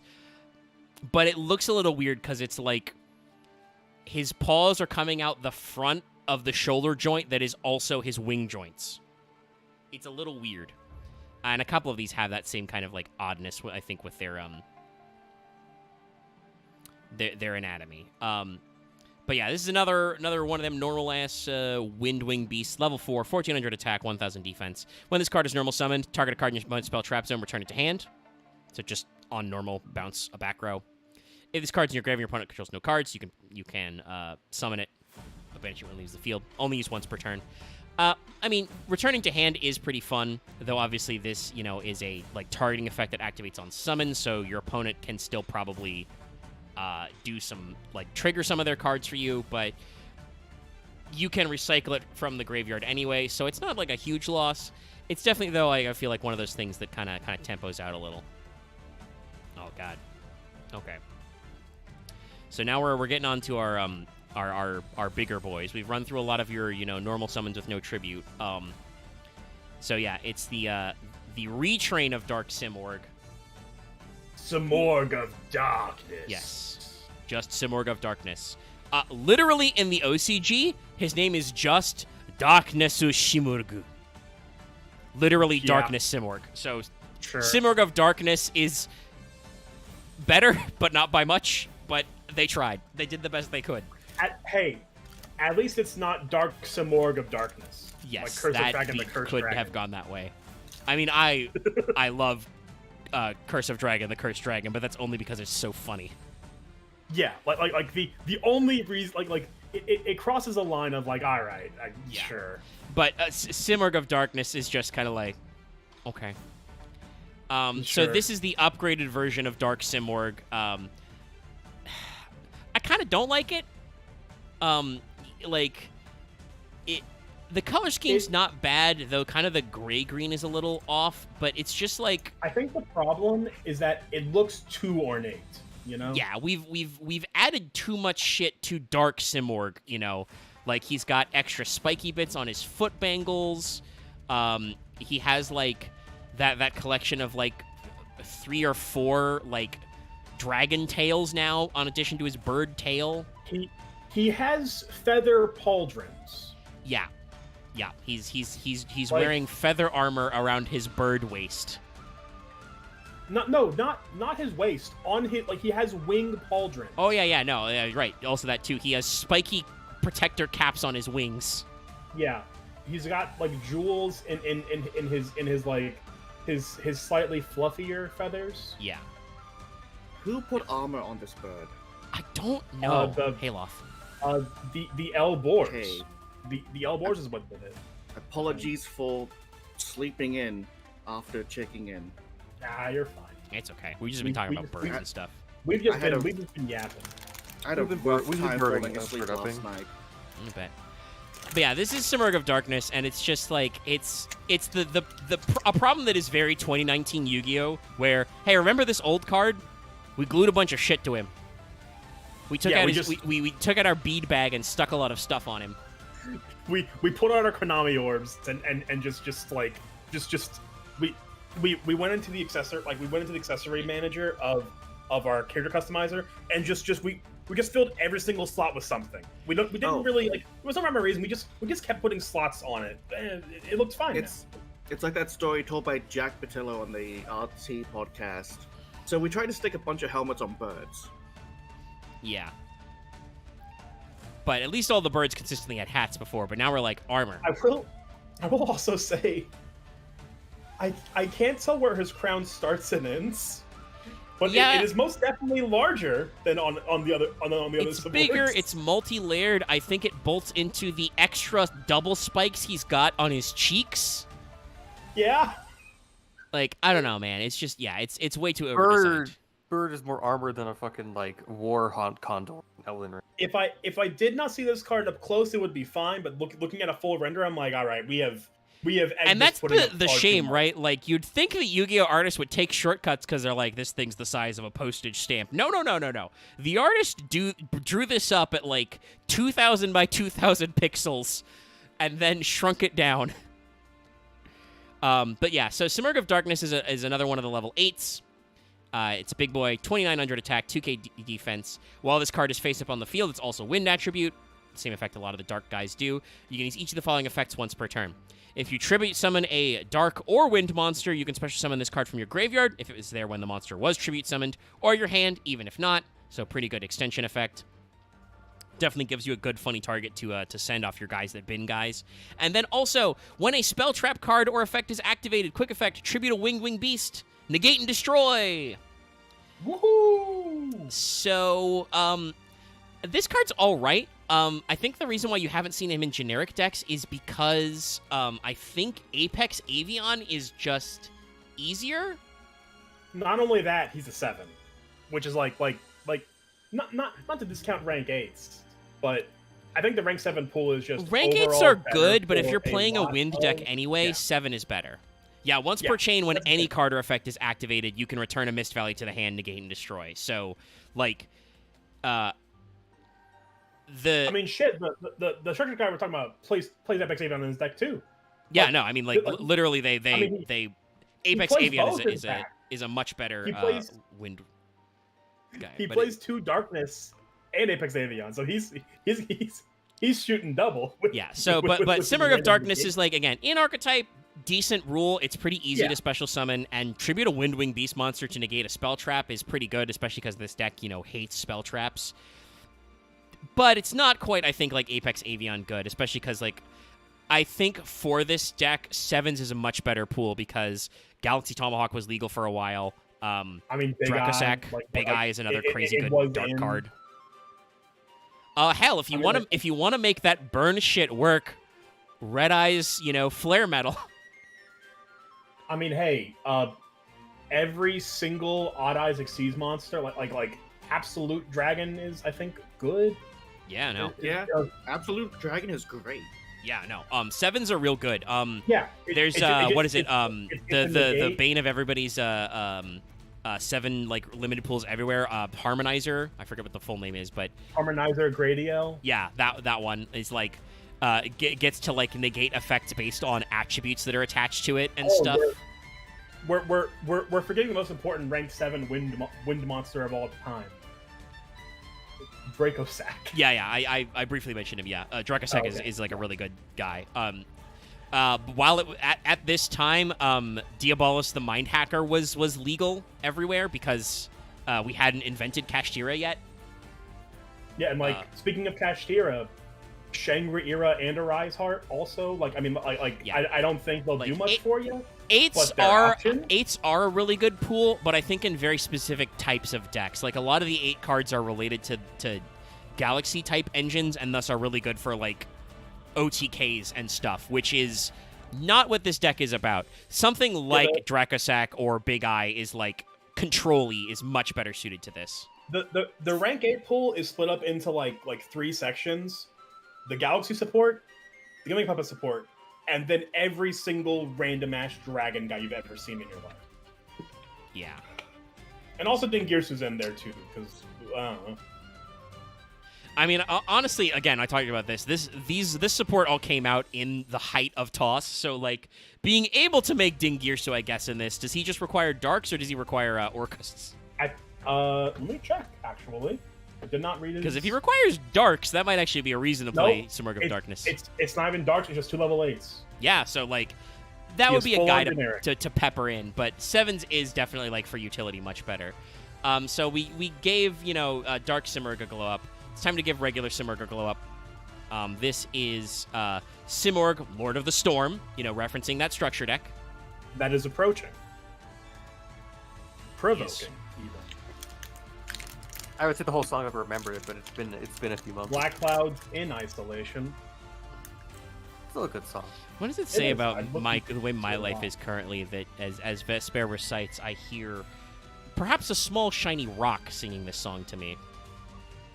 A Biboo, even? Yes, possibly. Piloting a mech suit. That's a different joke. But yeah, this is Simurg, Lord of the Storm. It's glow up Simurg. I don't find this as bothersome as Simurg of Darkness, but it's This definitely is a like word I actually feel like could say human words for some reason. does look kind of wise, but like this guy definitely still has a little bit of that over-designed problem. We can see all three of his Big Mac rings. His hat is bigger. He still has some weird cheek things. He's less armored, so that's better. I don't know. I just don't think it has quite the same vibe as the original guy, but this is definitely better than Darkness. Yeah. As Yeah, Loft like- joked when he entered the scene, this bird is not wearing armor. He's just wearing jewelry. Yeah, because like again, this design shows that like a lot of what they were doing in Smoke of Darkness wasn't wrong. I think they just slapped too many things on him. Yeah, they at went a once little without overboard. taking anything away. Because like this guy, whereas Smoke of Darkness, they just kept putting stuff on him. This one they put stuff on him like, I think that's good. But that's good. We'll stop. They had what's the word? Reservation. Yeah, I think? Sure. it is a more reserved design. Yeah. So what this boy does, this is the level 8 version of normal Simurgh, of Green Simurgh. 2900 attack, 2000 defense, all got the same stat line at this point. Your opponent can't target this tribute summoned card with spell trap cards or effects. Once again, like, real cool that you've got this consistent theme, Konami. We're in the middle of toss format. You wanna give me protection from monster effects? No? Cool. But you can use each of the following effects once per turn. If a spell trap card or effect is activated, tribute a winged beast, target one card your opponent controls, shuffle it in the deck. Very mean. Obviously, it's not a negate, but can still be very punishing. And then if a I just realized these are both when effects. Got to be careful. Oh no. When a Windwing Beast monster you control is destroyed by battle with its cards in your graveyard, you can add it to your hand. That can absolutely miss timing. Being a when effect. We love win. We love Yeah. wins. So, again, they're trying. This is a card that is obviously much better than the OG vanilla or regular Simurgh. Like, he can't be spell trapped if he's tribute summoned. He lets you tribute a Windwing Beast to spin back one of your opponent's cards when any spell trap card effect are activated. So it's like Cyber Slash Harpy Lady, right? She can bounce a card to hand when a spell trap card or effect is activated. That means that you can do this on your own plays, just playing your field spell while this guy's on the field. You could just be like, oh, and that guy, put him back in the deck. And he does have a recovery tool. It's just that, like, they're both when effects. These requires you to have a lot of extra bodies on board after tribute summoning this guy. And it doesn't protect you from monster effects. He's still, he can get got by, any kind of stuff. Oh, and also I want to point out, he's untargetable. He also can still be destroyed by spell trap effects. So, like, if your opponent's playing Dark Holes, or I'm pretty sure 2019 was around when Lightning Storm was printed the first time. Lightning Storm would have been, this would have been Lightning Storm era. Yeah, so, like, this guy's Lightning Stormable, he's Dark Holeable. Eventually, they let Raigeki out of jail. So Boy. he's Raigekable. But this guy does just keep coming back, which is like... It's decent. I think it's a decent core. cute. The main thing is he only keeps coming back if your winged beasts are destroyed by battle. Yeah. So It's gotta be careful. It's cute. It's not good. It's one of those, like, it's like, again, like you can see where they learned from making Simurghs to fair. And then with Flu, it's like, all right, we're making this card break your kneecaps. Yeah, no, like we're making this next breaking your kneecaps. and it's really interesting to me, like, how Konami does do game design, where, like, okay, they were like, at some point they were definitely like, okay, this Simurgh shit, way too fair. We need to, like, turbo this out. How can we make normal summoning birds broken? And they decided What to if start a we whole turn new all of them on- archetype rather than do the dance of, like, okay, we're gonna give Simurgh, I don't know, a link for that says, you can tribute summon without tributing to zones this points to, or something stupid. But Omega, what do they give them instead? Well, so that is one thing, an area where Flu did nothing, I think, correctly. Konami learned from their mistakes there. Simurgh was like, okay, we're in the Link era. We need a Link monster, right? It's a Link deck. You need extra decks. A Link 3 monster that perchance summons from the deck. The classic, I know. Thank God they made it at least a Link 3. Though I'm pretty sure if you need a Link climbing bridge, you can probably off normal summons play like Great Fly or eventually Verdant Wind, and then I mean, Bird of Sovereignty is just 2+ monsters, including a winged beast. So, Yeah. like, fucking Grinder Golem gets you some more. you can easily do this, but yeah. with So the normal summons. and that's why Sovereignty is a card that is in the TCG anyway banned and deserves it. And he's gone. I think the solution that like the OCG and Master Duel did was they decided we're just gonna put Barrier Statue of Stormwinds in jail. Put that fucker out of here. Which is also a respectable choice. Also works. I think just the TCG strategy is a little better because Bird of Sovereignty is a card that can be broken anytime. We saw the reverse of, like, I think legitimately we saw the TCG learn from, oh no guys, House of Firebax isn't a broken card. We'll just ban all the good generic tuners that make free advantage. Then the problem's solved, right? And then they realized, oh no, every part of this combo is abusable. Shit. Yeah. Hulk is abusable, Auroradon is abusable, Link Cross is abusable. They should have just made Hulk require like an actual like. I mean, they should have. I think a lot of the busted-ass Link 2s would be solved that way. Like, Isold's gone to prison now, for instance. Like, a lot of them should have been archetype locked, but they weren't because they were trying to, like, I think it were interesting because people stimulate would have, the like, game. had to, like, They would have made weren't their own archetype for it. locked. I like there's an explanation. It's stupid, but there is one. The explanation is that all of these insane cards that we got so late were released in a specific, like, we talked about this earlier, how the OCG does like random side sets. Yeah. They just put out a Link Vrains pack. It was called the Link Vrains pack. That just, the entire pack was like 95% random ass Link monster supporting an old archetype. Yeah. That is generic. No, and that's like if you've ever wondered why does this archetype have a weird Link 2, it's because the OCG literally did a pack that was nothing but that. Did you play an extra deck focused strategy? Well, we had to give you a Link 2. How can you play your extra deck strategy without a Link 2? I believe Seals is in that pack. Like it's like Seals. The Bujin Link 2. How? Like I'm just looking up the Link Vrains pack. Yeah, I know. Like there's all. While you're looking that up, to just really quickly go over this because the big bird. It's just big green Simorgh, but now he has 2 sets of wings. It's the dark and the light wings together. Not a huge fan of it. Like I get what they're going for, but for being the Simorgh of Chaos or whatever, it could go further, and it just means that he's got 4 wings. It's a Link 3, all bottom arrows because we can't make it too hard. 2400 attack, as Vesper said earlier, 2+ monsters, including a winged beast. Can't be used as Link material, so they were trying to balance this out by making it a dead end Link. Okay, so I have a list of Link monsters if we want to go down them. Let me just finish reading this effect real quick. Yeah, go ahead. I really wish we made more of like different chaos typings, like water, fire. Dual typing is very fun, yes. Like wind, earth. The cards have existed. They just never went too far than make like one card that's like the water fire dragon. Yeah. That, like, and there is a wind earth guy that does that. They just didn't. Yeah. It wasn't as successful as chaos. So they didn't try very hard. But so real quick, Bird of Sovereignty says, which by the way in the OCG is King God Bird Simorgh. He's a god and a king. Your opponent can't target winged beast monsters this card points to with card effects. If this card be destroyed by battle, destroy one other Simorgh card you control instead.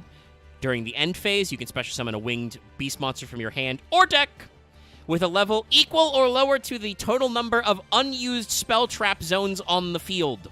You can only use this effect once per turn. So there's your problem. If there are 4 empty zones on the board, you can summon Barrier Statue. Yeah, just summon Barrier Statue from the deck at the end of your combo, and your opponent cries. And they're just, so long as you have a free... Actually, no, it's got the Sprite Elf problem. It's not even has to be summoned to a zone this card points to. So just have a free zone, have 4 free spell trap zones, summon Barrier Statue. It's the Yu-Gi-Oh player's dream where you can metaphorically shit on your opponent's board before they even play. Yeah. Otherwise, this card's pretty good, but it reads like it's just gonna be a flood game. So yes, elucidate us on the Vrains pack. Like that last effect is just a forever problem that this card has to deal with. Yeah. But the Link Vrains pack. So apparently it's not all Link monsters, but I'm just gonna go down all the Link monsters in this set of like 100 cards. Yeah. Gem Knight Phantom Quartz. Mm-hmm. Master King Archfiend. Yep. Gladiator Beast Dragasis. Yeah. I don't know how else to say that. Curious. Okay. Steel that's a Link Swarm 3 Origin. still. Yep. Insector Piccopolina. 2. Seals, as I thought. Yep. Crowley the First Prophecyr. Madolche Fresh Sistart. Mermail Abyssal Ashia. Yep, that's another Our one, too. favorite, Isolde, 2 Dozen of the Noble Knights. Yep, yeah, we knew that one. Chadal Construct, the Link one, not... The Link 1, okay. Yeah. Still was good support. Clifford Genius. Oh, yep, that's a Link 2. I never heard of this one. Ritual Beast, Ulti Kimun Falcos. Yeah, I don't think that's as popular, but yes, they did do a Ritual Beast Link 2, I think. Zephyr Metaltron. Link 3. Aromatherapy Jasmine. Real good Link 2. Cherubini, Ebon Angel of the Burning Abyss. Another really good Link 2. Here's double whammy. Electromite, Halka-Fibrax, also in this set, as we said. Right, We didn't mention Electromite. And the last one, because he is too strong for just one Link monster, we also have Alter the Invoker of Madness on top of Crowley the First Prophecyr. we get both sides of Alistair and Crowley. No, gnarly shit. So yeah, that's if you've ever wondered why Link 2s especially are like that, it's just that like there were multiple. I don't remember if there were multiple Link Vrains pack, but there were several sets or runs like the Link Vrains pack in addition to that first one where they were just like fucking a shitload of links. I believe there were 2 Link Vrains pack, but the first one is like the infamous one. Yeah. Because for some reason the TCG said, "No, we don't need that. We'll just dole them out very slowly. Like we'll get like 2 every. We'll get like 2 every set." That was the Konami phase where they were like, "Oh, well, we need imports, but we don't want to make a whole side set for all these valuable cards." They ended up making a whole side set for these valuable cards anyway. A lot of the real premium shit got packed into Dual Overload, which was like a special box booster they did. Yeah, the Link Frames pack not getting released in TCG made me quit Yu-Gi-Oh for a while because I was just pissed off by the idea of like this set has like 20 Link monsters and you are just not releasing them. Yeah, like you're just gonna hold off on 20 like 20 generic-esque Link that monsters are very important for the health of the game. Yeah, that can just help decks not be as evidence effect by the fact that we talked about how much of a who's who that was. Like even the cards that weren't broken, as there are. That's got to be one of the lists of cards you've just rattled off that like has the highest ratio of guys on the FL list. Yeah, but like, even the ones that aren't on the FL list are also still really important. You know, Seals, Piccofolina is in every insect deck. Aromatherapy Jasmine is like one of the best plant Link 2s you can go to until they invented Ragnarika. Like, all those cards are like foundational for not just archetype decks, but generic decks. I think the only one of those that is bad in comparison... Well, there's a couple, but, like, Dragasis is, like, I think the worst. And then, Master King Archfiend, but also, that one's not generic, that's 2 Fiends, so it's like... Yeah, that's like, that was them trying to fix Archfiend decks, but it's still, like, weird, you know? Like, but, God, Cherubini, Jesus, it's crazy. So I've pulled up, this is the other thing that I think... I understand why they did it this way, because your whole deck is about having empty spell trap zones, but there are only, like, 3 Simurgh spell traps besides the field spell. That's another thing I think where this deck, like, faltered in terms of support. There are some really good Winged Beast, back row already. We talked about Icarus Attack. If we have time, we'll talk about, like, Swallow's Nest and a couple of other cards. So, like, there were some generics, but this is another area where I think this deck kind of lacked, and that's why it didn't break out. So this is Simurgh Onslaught. You can see Dark Simurgh and possibly even Darkness and Calamity, I think, scaring the shit out of a baby Simurgh. I think that is Simurgh of Darkness because it has the 3 wings. I think Dark Simurgh is... Yeah. Yeah, I don't think Dark Simurgh has 3 rings. Again, we could just be perspective. Yeah. But Simurgh of Darkness definitely has 3. Yeah. So, Onslaught says it's a normal spell. By the way, this is an ultra rare in Master Duel. want to talk about another thing that Konami's not great about the rarity distribution on.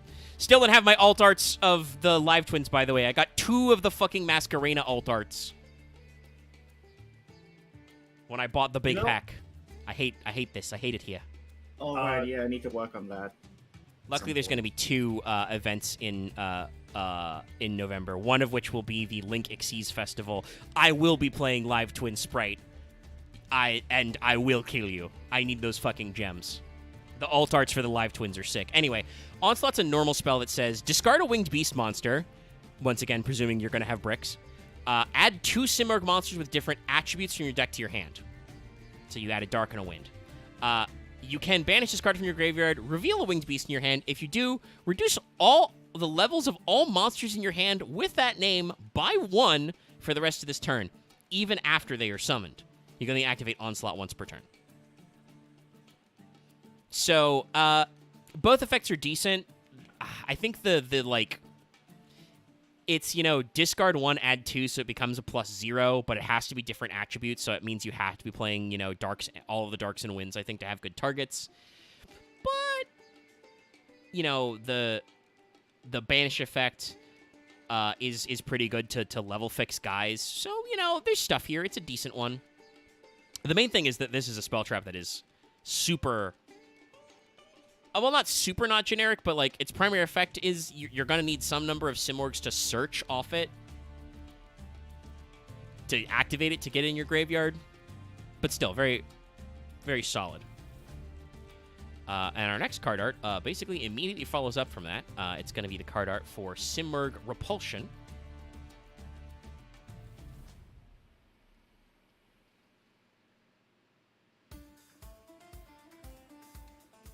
And Repulsion is a normal spell.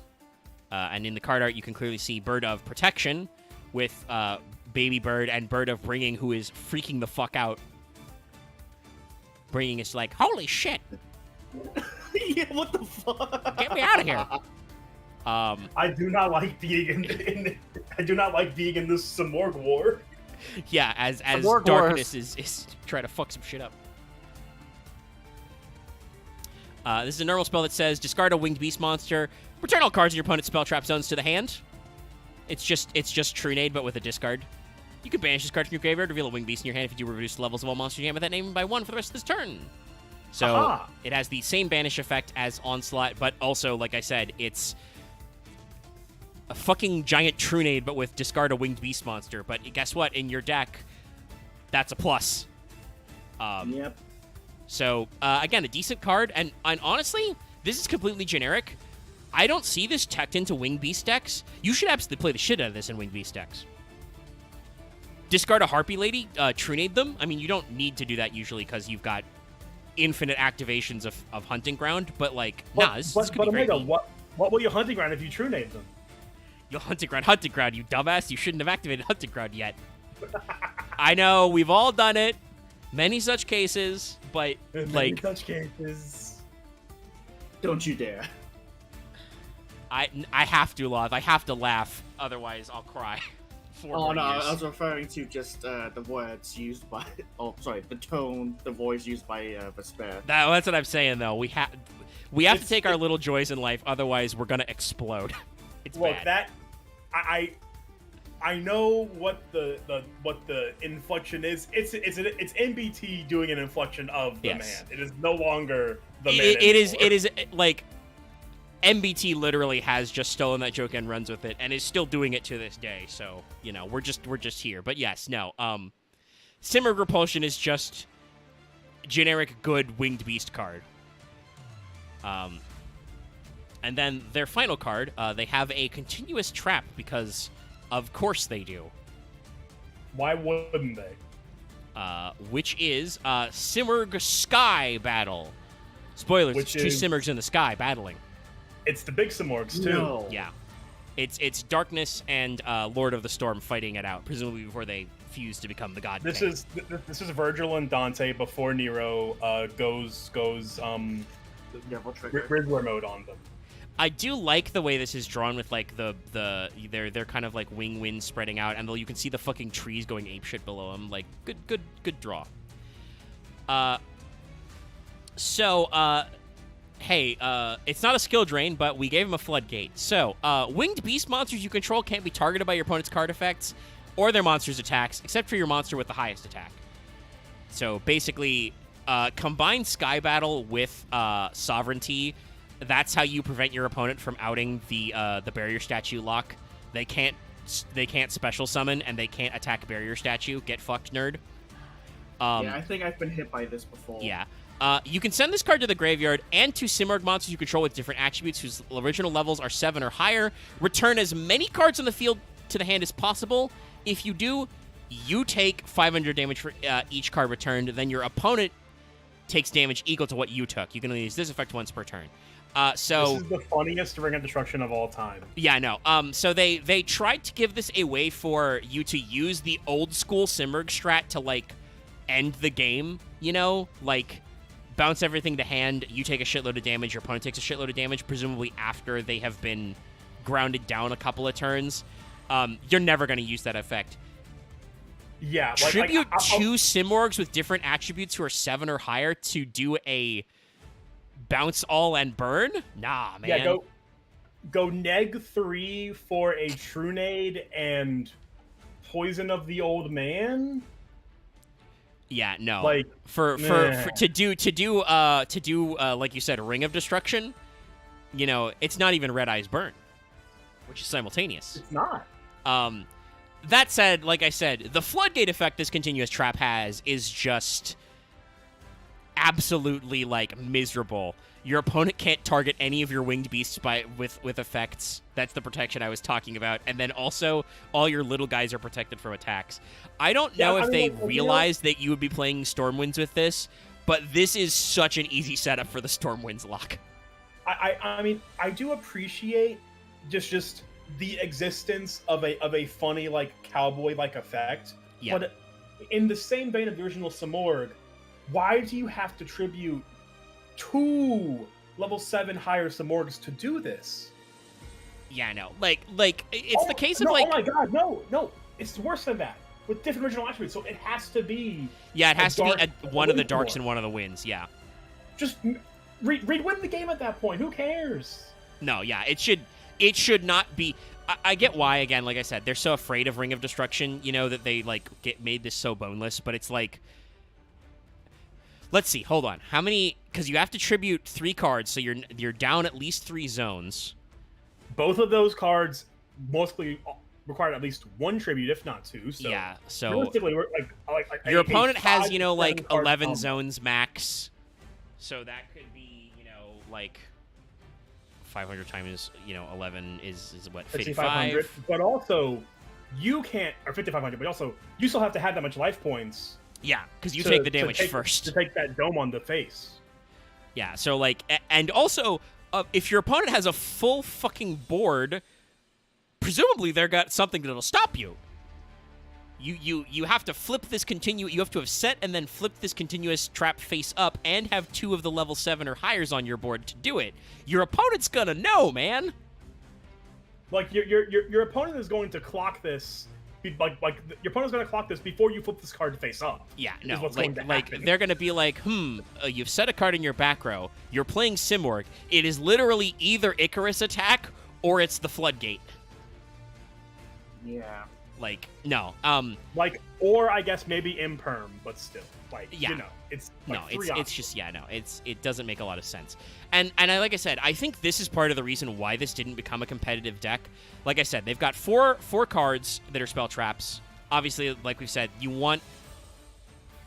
some of these cards require clear zones, but it's mostly for your opponent. You know, old school Simorgh wants you to have cards in your spell trap zone, so they could have given them more back row. Their continuous trap is like a funny floodgate with the stupidest win more effect ever. It's just like the one effect of like that Eldritch card that I think was our iconic example of, like, you have to give every deck a Haymaker for some reason, and this is one of the dumber Rondo, ones. It's like Rondo. Yeah, Dorado Accelerando or something. Yeah, where like banish 7 Eldritch spell traps, blow up the board or something. Adelantado. Yeah, Adelantado. It's like, okay, cool. It was just kind of a staple of every archetype that was being built in a vacuum at this era. of card design where they gave every single deck a shitty, well, I don't want to say shitty, a suboptimal, like limited / mid-range gameplay card. Yeah. So you can even see this amongst like a different like earlier on, like Infernoid is like the worst offender of this, where basically every single void spell and trap card was designed for limited play because they are so fucking slow. Yeah. It's so funny. But yeah, and that's as far as Simorgh support has gone. That's it. I like I said, I don't know if like, because this was, you know, all 2019, and then you had the Master Rule change up and stuff. I don't know if like Konami immediately went in the tank after like, you know, the series of boosters ended and was like, okay, we're gonna do Tribute Summon Winged Beasts but better, and just like invented Floowander Rees right away, or what?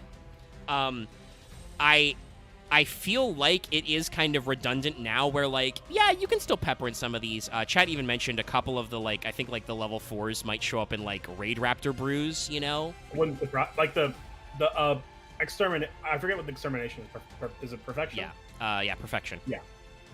Like, Perfection definitely saw play in Raid Raptor builds. Because it's a level 4 Dark Winged Beast that gets you advantage, so, like, there's... Yeah. It's a free extender, because I think it says when you normal or special summon a bird, you can reveal this card in your hand and special summon and normal summon a bird. So it's like free Xyz material. It's another way to get the Force Tricks. Yeah. Force Tricks at all costs. Or Wise Tricks, speaking of Link 2s. So like, no, it's just some of these cards have some tech. And like I said, we talked about way at the beginning, the original Dark Simorgh, you know, your opponent cannot set cards, is just one of those brain teasers that will live in infamy forever. Anybody who has ever experienced being hit with Dark Simorgh will forever be like, I never want to do that shit again. It's like why I hate cards like Macrocosmos, where it's like when you fundamentally change the way Yu-Gi-Oh! Is played, you don't realize how annoying it is, and then you're like, oh, cards are banished instead of sent to grave. Oh, I can't do anything. None of these things work. It's the same with setting, where you're just like, oh, shit.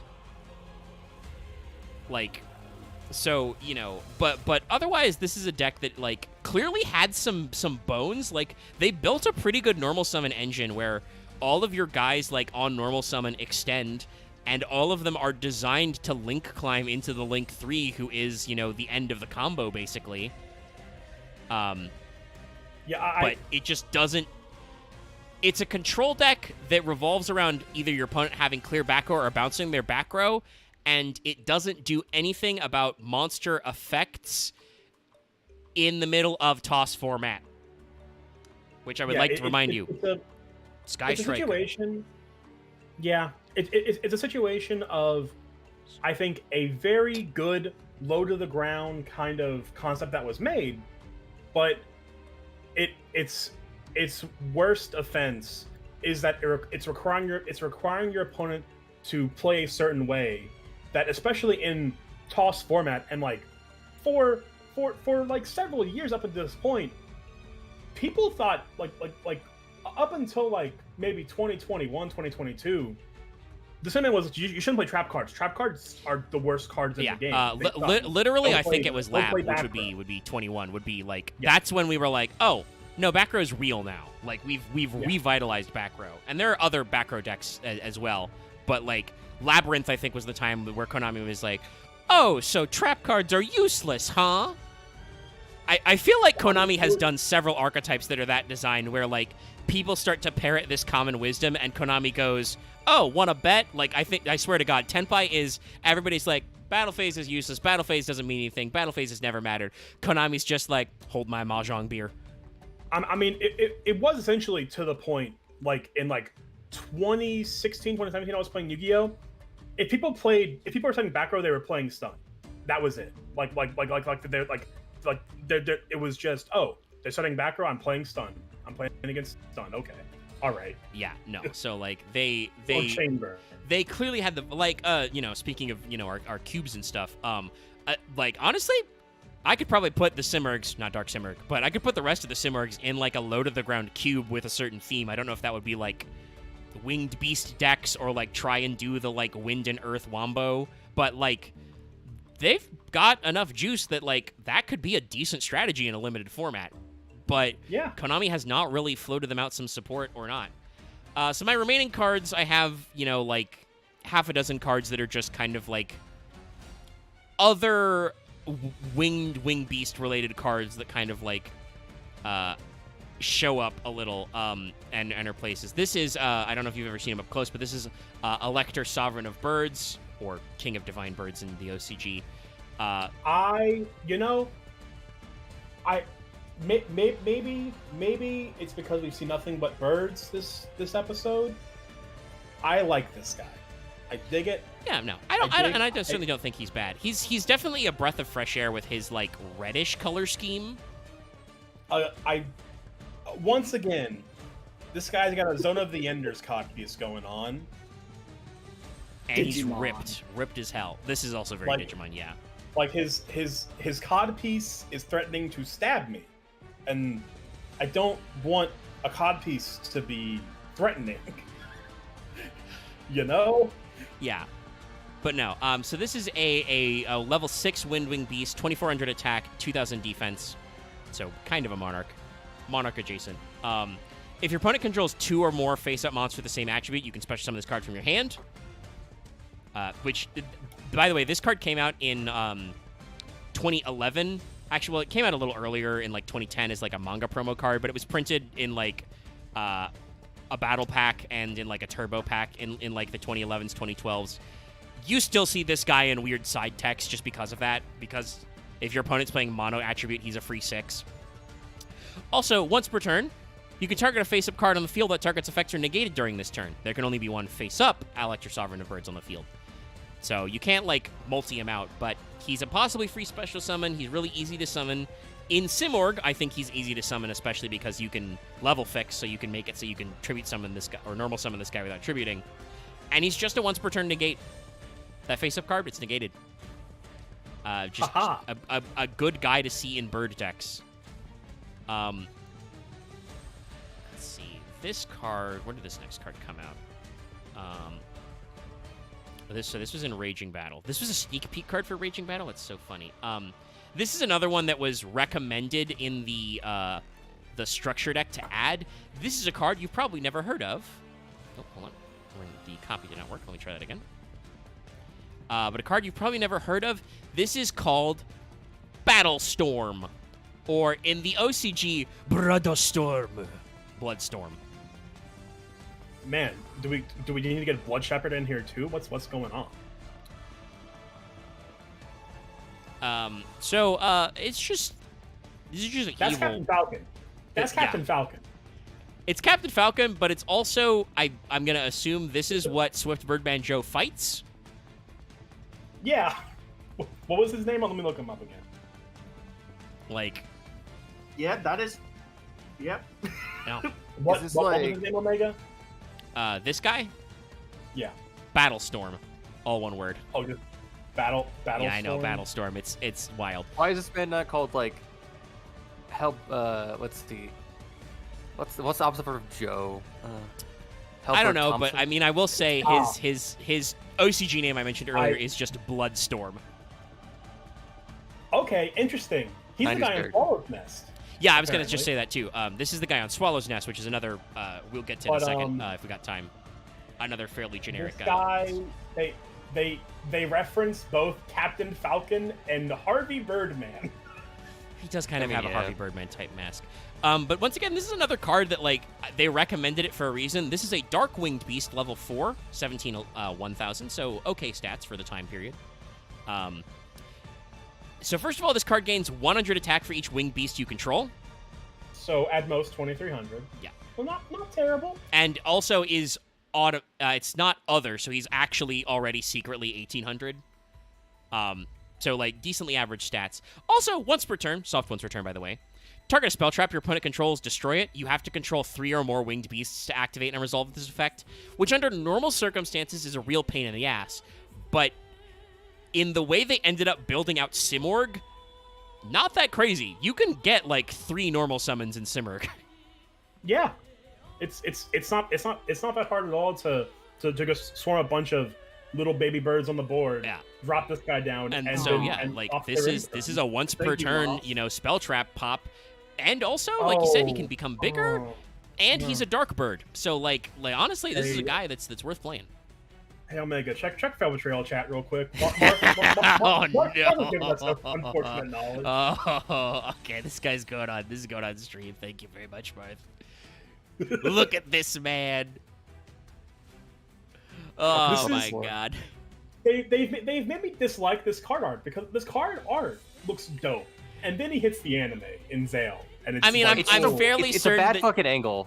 I'm fairly certain what happened is that this is actually the fault of whoever screenshotted this.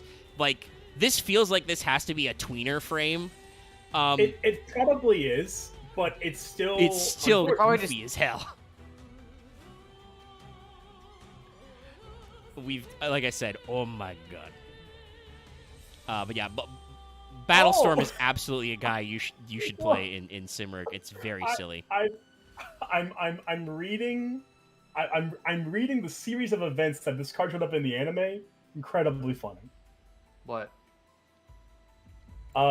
Apparently someone activated Riryoku on their heroic challenger Spartan to eliminate the guy who's playing Battlestorm, which I'm just like, all right, fucking, we're seeing Huh? Riryoku in Zale, That's incredible. which if you don't know, is Riryoku is the dog shit Phantom, dog shit Gate Guardians, like Paradox.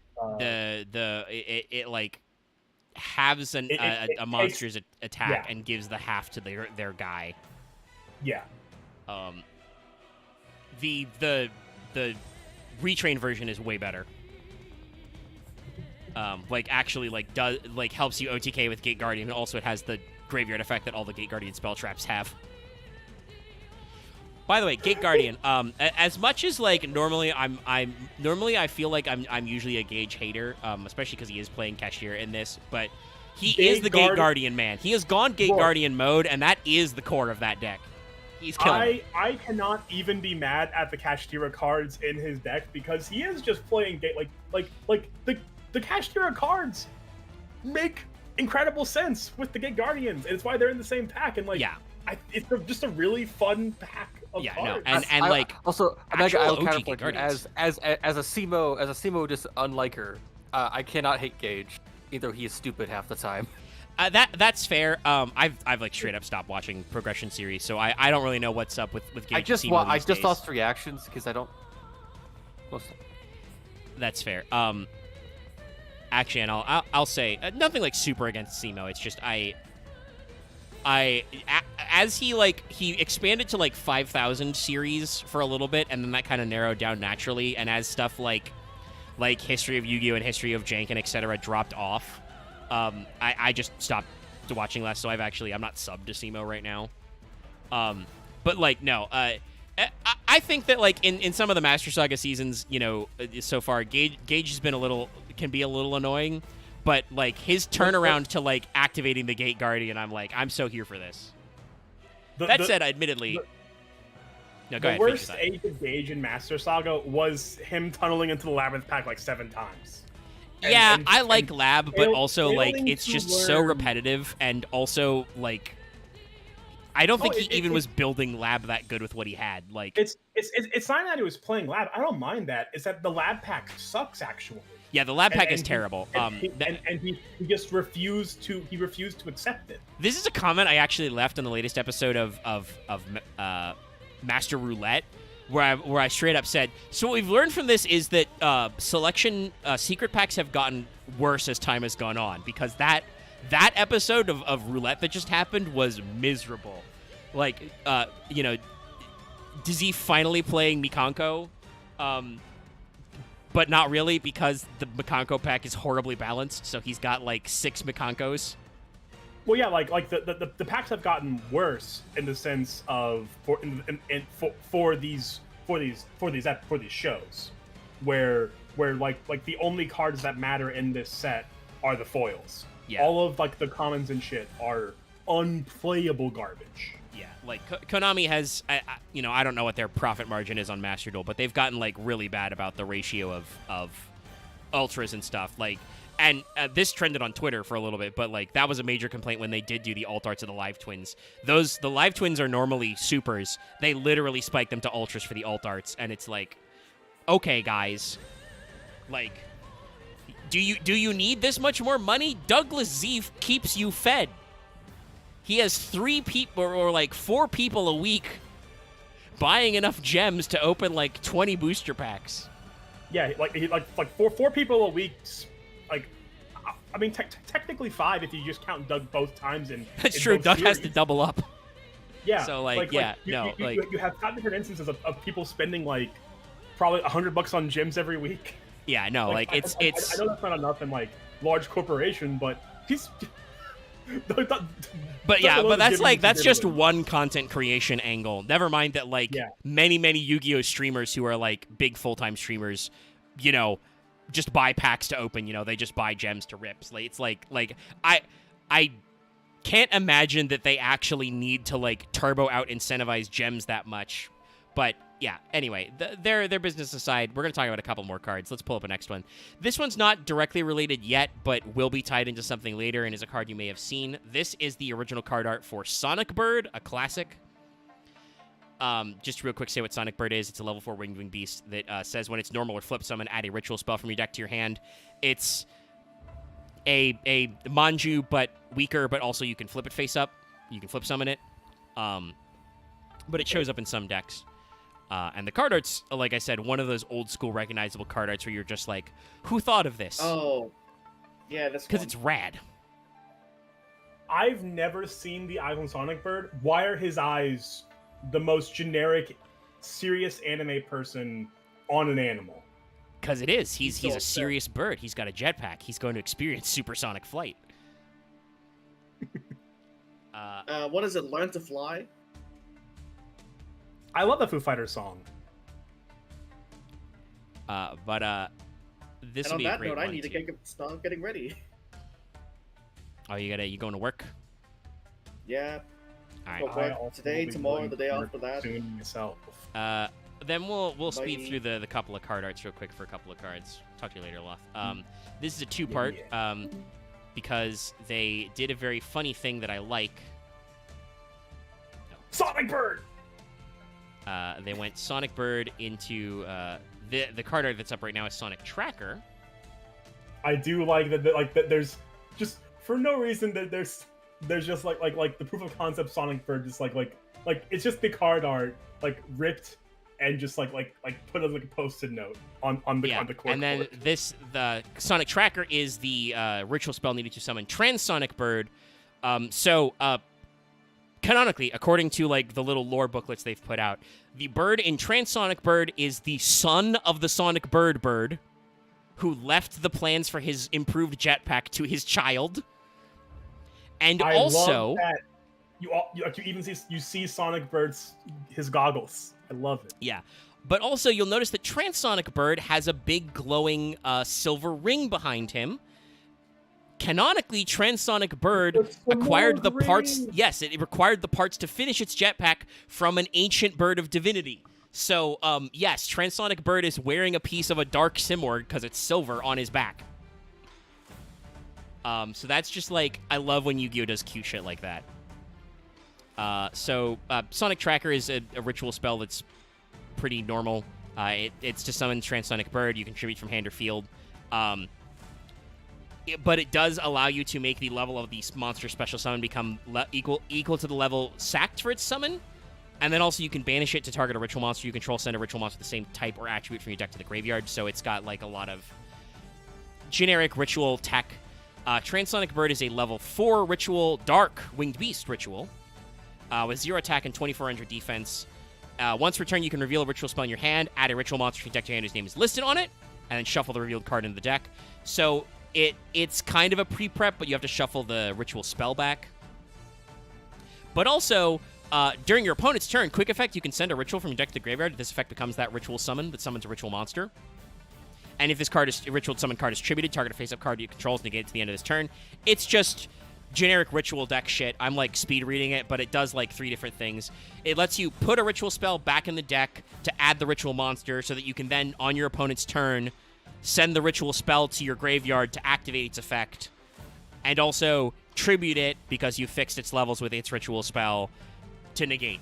Like, and those of you out there playing ritual decks have probably seen Transonic Bird teched into a couple of generic ritual decks.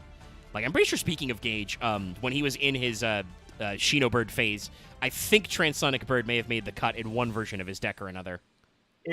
I don't know if it ever hit the board, but it probably was. Like I said, I don't think he did get around to summoning it because his incantation Shino Baron deck was just, as DZ said, constructed level quality. Like, it was just a perfect machine. Yeah, no, it floored me how consistent that Shino Bird deck was. I was like, I play Shino Birds, like, yeah, they're fine, but he just had one of the most cracked looking just consistency boards going on there. It was absurd. And then the last monster to mention, because there was another suggested Link 3. There's another Link 3 winged beast out there, chat. Hraesvelgr, the Desperate Doom Eagle.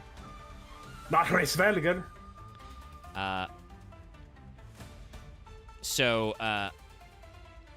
Yeah, it's just a big mecha bird. Hraesvelgr is one of those cards that I feel like people have been trying to break, and it just can't. So this is a Link 3 that's got the forward and then the back 2 arrows. It's also 2400, so it's the same attack stat as the Simorgh Link. It requires 2+ wind monsters specifically, so not winged beasts but winds. Though arguably for Links that's even easier because that means you can use cards like Greatfly and Verdant Wind, like I said. First of all, if your opponent has no monsters in their graveyard, this card gains 2400 attack. Its attack doubles. Quick effect, target one monster opponent's graveyard, shuffle it into the deck. You can only use this effect once per turn. So it's just a pseudo DD Crow on demand. It shuffles back. And if they have no monsters in their graveyard, it's got, twice as much attack. So it's another funny one. And again, because you're not doing anything better, I think, with your Link summoning in Simorgh, you might as well run it. Let's see. Let me just throw up all 3 of these next cards real quick. These are the last 3 of the generic winged beast support spell traps that I dug up. It's Swallow's Nest. I'll do Swallow's Cowrie next. Which Swallow's Nest is an old ass card. Swallow's Cowrie was printed like 2 years ago, I think. Yeah, it was fairly recent. So good on them to do like these follow-ups, like we said. And you can see from the Art of Nest, yes, that's absolutely Battlestorm being that's shot out of an evil baby. gate. Some kind of evil mecha bird nest. I mean, we're also learning that apparently Bloodstorm's a swallow. Yeah, I guess. And then the last one was, which I assume is an anime card because it was in one of those type of side sets, but Wing Requital. Wing Requital, I don't know if it was. Oh no, yes, it was. Anime, it was in but... GX. It was Sky Scout did use it. Oh, see, I was going for. Interesting. No. Apparently, in the English dub version of the Yu-Gi-Oh! GX anime, it was spoken of this card was an effect of Tornado Bird, not a separate card. Ah, funny. Funny. So I guess they just did not show. Oh my. First off, real quick, I assume you saw this when you're looking up renders. The Wikipedia render for Wing Requital is incomprehensible. Yes, the actual scan version of it is just. I'm pretty sure. I don't know what the fuck I'm looking at. That I look at this and I don't see anything. Yeah, I'll show it to you. This was a joke, actually, I agree with, that Gage made recently. He talked about Bonfire Colossus, which was only printed at Secret. You couldn't see it. I'll throw it on the middle of the screen for a sec, but this was from, what was it? Was it Brothers of Legend, which was based on one of the anime collection sets that had shit like Dragonroid, etc. It's an all-foil set, so everything is either like Ultra or Secret. Wing Requital was a secret, and so it is nothing. There's nothing there. It's a blur. Like, by this point, I feel like if this made the dumb idea of Yu-Gi-Oh! Should make a joke set where it's like this glitter, but it's even also over the text. You can't see shit. It's just glitter. I mean, they could. I think Yu-Gi-Oh could get away with that because they do have the official database You app. know, it could be that I already know he's there, but looking at the secret printing of Bonfire Colossus, I can make out there's a thing happening in this. Yeah. No, I think you can see something. There's a shape there, but it's also the rest of it's very blurry. So, Swallow's Nest is a quick play spell card that has been essential to Winged Beast decks for a long-ass time. It was printed in Raging Battle. It was in Wing Raiders, the set that included a lot of Raid Raptors. It was reprinted in Hidden Arsenal Chapter 1 for like a cheap budget reprint. It's a quick play that just says, tribute a face-up Winged Beast, summon a Winged Beast from your deck with the same level. So this is another way to turbo out Storm Barriers for a funny, and also is just a good way to dodge a lot of bullshit. It's good in Harpies, it's good in Simurgh, it's good in most Winged Beast decks because a decent number of them have, like, interesting level parallels, and the fact that it's a quick play is just so... In the same vein that this card, Smalls and Niggers Attack, we're just the wombo combo of every Winged Beast deck jammed, like, three of both of these for a time, just because, well, they're good. Yeah. Well, they're good cards. And then Cowrie is a different take on that. That's another quick play that says, tribute a Winged Beast monster in your hand or face-up field. Add a Winged Beast from your deck with the same level the tributed monster had hard once. So just, it searches and doesn't summon, but also works for you to hand thin. So, another card that's, like, very useful to just be like, oh, well, I've got a guy in my hand that I don't need, so I'll just get rid of him. But also it works on your field, so you can use it to dodge shit like Swallow's Nest, which can be very annoying. And then Wing Requital is basically just this is a thing they started to do in late GX and have kept up. It's Winged Beasts draw 2 card, basically. If all you control are Winged Beasts and you control at least 2 different Winged Beasts, pay 600, draw 2.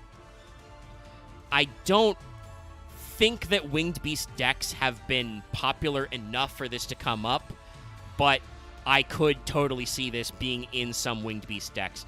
I think, honestly, like, these days... I played the shit out of this in Lyrilusk.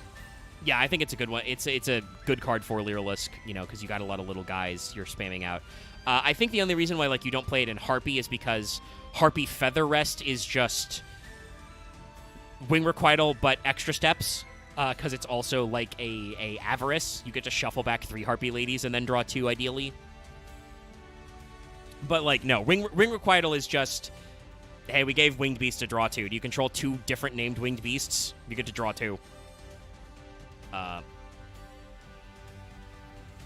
So, like, it's definitely, like, another just generic good Winged Beast card.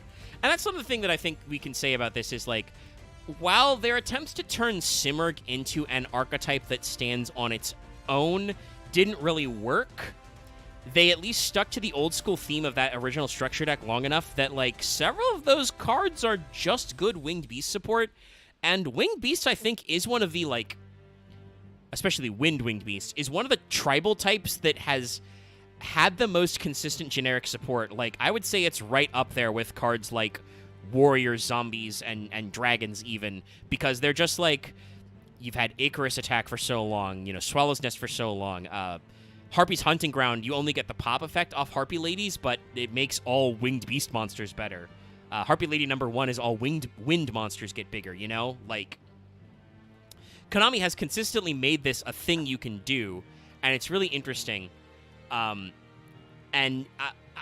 I think it is also kind of interesting that they haven't done that lately. Like, Floowander is very much has to be in archetype. If you're having a good time, you can play Apex Avion and a couple of other guys to, like, broaden it out. And there's another couple other, like, circumstances like that where you can do some extra stuff, but a lot of Winged Beast decks have been pretty focused. If you're playing pure Lyrilusk, I think you have to play that basically pure, because I don't know how many level 1 Winged Beasts you have. There are a non-zero number of Lyrilusk. Kinkabio was definitely one you played. Yeah, that's right, because that adds a 1. I'm trying to remember it. There is, like, it was a Jack in the Hand target that was just like very fun. that I played for a short while. I can't remember it off the top of my head now. Let me maybe pull up Lyrilisk and see like recommended cards. But, like there definitely are there are a few level 1 winged beasts. Well, hey, literally, I'm looking at what it has in the wiki for recommended cards. Bird of Beginning and Dark Simorg are right there. Yeah. Slower Swallow is one that's very funny. They're playing Last Strix. That's also funny. DD Crow, Just the Confit. Steel Swarm Call, Kinkabo's in there. Unknown Jet Synchron. Snowbell, I guess, is a level 1 wind. Oh, I mean, you played it because it was a hand trap, but also DD Crow. Like, you know, Yeah. It's also just a level 1 winged beast you can play. Yeah, I know. Like, it's so, like, and again, Lyrilisk has had several waves of support coming back, I think. I think the problem that's probably holding them back is that, if I remember correctly, Lyrilisk is a effect damage / Death of 1,000 Cuts direct attack type shit. Make a guy you can't interact with and attack your opponent directly like 4 times and they die. Yeah, its biggest gimmick is summoning like a 6-mat. I forget which Starling it is now, honestly, because I haven't played the deck in a while. But like, there is one that's like, it gets like a 1,000 attack for each material on it, and there's another one, I think it's Versatile, that can give it attacks for each material. Yeah. So you just you basically just because like the other thing all the Lyrilists have extra effects they give to the monster they're see something to. God, I'm sorry. I just fully read Recital's like full effect. I also forgot that it's also a battle damage reflector. Also, I get the Versatile Starling, didn't I? I fucking MBT'd myself. Yeah. God damn it. It should be Recital Starling. MBT, I think MBT has brain hacked himself to say it Recital. It should be Recital because it's Recital Starling. The guy is a shitlord. Like he's Here it is. like he's a shitlord. He's a garbage lord. That, like I'm still waiting for when peeps will throw him into a locker. Peeps will be a skit one of these days. Assembled Nightingale is 200 attack for each material. Yeah. It can attack directly, and can attack a number of times the battle phase up to the number of materials attached to it. All in that's all just in one card. Yeah. Ensemble Blue gets 500 attack for each material. It basically, it's essentially just the whole gimmick is to. I think it's not there's one of the continuous spell cards. It's also played in the Ghost Trick FTK, where like you make it a winged beast with Reaperdocus, and you can FTK with it. But the goal is to just the OTK goal is to put they're a swarm in OTK strat. Yeah, like you throw I think the number is like 7 or 8 is lethal materials on some Nightingale by itself. So you just want to get to like 6, 7, 8 materials on it. Yeah, their fusion has a burn effect. That's right. You're right. Their fusion is the one that copies levels in Grave, isn't it? And then does damage. Yeah, because it's the fusion. The fusion like honestly doesn't see that much play. I don't think in many builds. No, I don't think so. But it's a card that's bandied around a lot. Yeah. So it's no matter what, Lyrilisk is a death by 1,000 cuts type deck. Yeah. Which is very fun. It can just do those 1,000 cuts in one turn most of the time. And so there's like other really fun stuff. So like Winged Beasts still exist and are getting support, but definitely are not go to ham. But they're one of the decks that I think I have a soft spot for. Like I don't know why. I don't know. I think it may have just been because I'm pretty sure that was one of the first episodes of Yu-Gi-Oh! I actually saw on TV was like Joey versus Maya and then Joey versus Rex. That's why I love Red Eyes Black Dragon so much. But like I've always been a big fan of the Harpy Ladies. They're out here doing their own thing, and they've always been a really interesting deck because their gimmick of every one counts as Harpy Lady. Old school shit too. Like there's a lot of very interesting like Winged Beast decks in there. So I think next week should probably be a cube. I'm gonna, knock on wood. Like, I don't know why, I don't know how. I didn't change anything about my setup other than I kept the latency low. But OBS anyway says there's been no dropped frames, and the connection has been good. So I don't know if like the internet architecture like outside my house, like we plugged in some new cables, threw up some new towers or something, or what. But like I said, knock on wood, the streaming's been very good today. So we might be able to have a very much less scuffed cube next week. My internet has been solved by apparently my router had outdated firmware, and they were able to just go, oh yeah, we can just update that from our call center. Let's get you hooked up. I'm like, oh, nice. You can do that. So currently the three cubes I've got uploaded are V2 of Let's Go Gambling. I've refreshed it. Wind and Water. Not in a row, but yeah. it was a fun cube. Yeah. Despite the fuckery that happened. I have a revamped version of Fire and Ice. It's been a while since we did that one, and my as yet untested Wind and Water cube, which might be relevant since we just did a very wind episode. Let's go for the untested one, because I do remember it has probably one of the worst cards in the game in that set. If I remember, like after the storm or something, I think generally might be one of the worst. I used that as the cover card, and I think I did put a couple like one, two, three copies in there of after. Yeah, there's a lot of 5s in here. There's 5 copies of After the Storm in this. Why would you do that? Why would you do that to us, Omega? Maybe before we do it, I'll set that to 3. We really should. It's because you're right. It's an awful card. Like, there are a lot of Yu-Gi-Oh cards that are bad. After the Storm is a warrior returning alive, but there have to be no other cards on the field. Yeah. All right. I'm pretty sure I set it to 5 because you brought up how awful it is. I'll take it down to, because there are several cards. Both Wind and Water do like board wipes, so it may be possible for you to actually find a 1 copy and play it, but 5 is probably too much.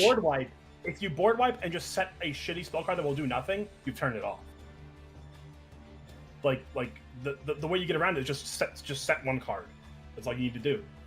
Yeah, but that one also does have a lot of other fun techs in there. Like, there's big wave, small wave strats.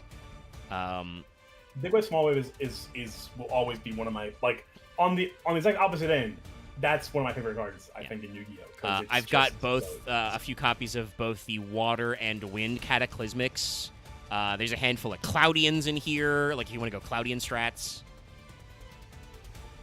And other weird shit. There's a lot of, removal cards like double Cyclones in here and shit. So yeah, no, we'll bust out Wind and Water next week. Yeah. Like I said, knock on wood. Hopefully the architecture stuff stays clean. Everything should be okay, right? Yeah. And that's gonna be the end of the stream. Like the video, comment, subscribe. Check out me jankily playing Balatro for a couple hours yesterday. I did complete a run, so canonically, for the lore of the channel, I did win that poker game for Lucky Soul. But it wasn't. I guess it was kind of a poker game, but it's more of. It's more of because. I mean, Lucky is sick with an illness, so it doesn't actually matter. But like I said, for the lore, it doesn't help that like 2 of my other friends that are going to be my players, my group, are also sick. And it happens. They're sick in the way that matters. And you got about 3 days left on the Failed Portrayal poll for November, so you got a little bit. Once again, Lord of D/Divine Dragons is just very slightly in the lead, so we could turn that around to a Millennium sweep, I think. But yeah, that's the show. Thanks so much for tuning in, and I will once again knock on wood, but I hope this quality of streaming keeps up tomorrow, because we're going to be back with Final Fantasy XIV with 7.1, new patch, baby! Wahoo! I need to play 7.0. I need to do like 6.55. You gotta catch up some shit. Oh boy, good luck. That's all. You got at least like 2 weeks of it to do. I mean, I don't think if you're binging 6.55 is that bad. Well, 2 weeks. 2 weeks. Like Dawn Trail's definitely gonna be like a solid couple of weeks. Like I think it took me streaming it like one. I had to go back to double streams to catch up, and it still took me like a month. But we were also interspersing. So that was like 20 stuff. hours. Yeah, like it's a solid block. But they added a lot of cool, fun things that we'll probably talk about tomorrow. So, Mega, is the stream over? What? Never mind. Narcs in chat saying. I still want to bring up when the stream is over because I just. Yeah, we're not done yet. I was just about to wrap it, which I will do now. Good night, everybody. Whoa! Yeah, sorry. That was you asked, is it over? As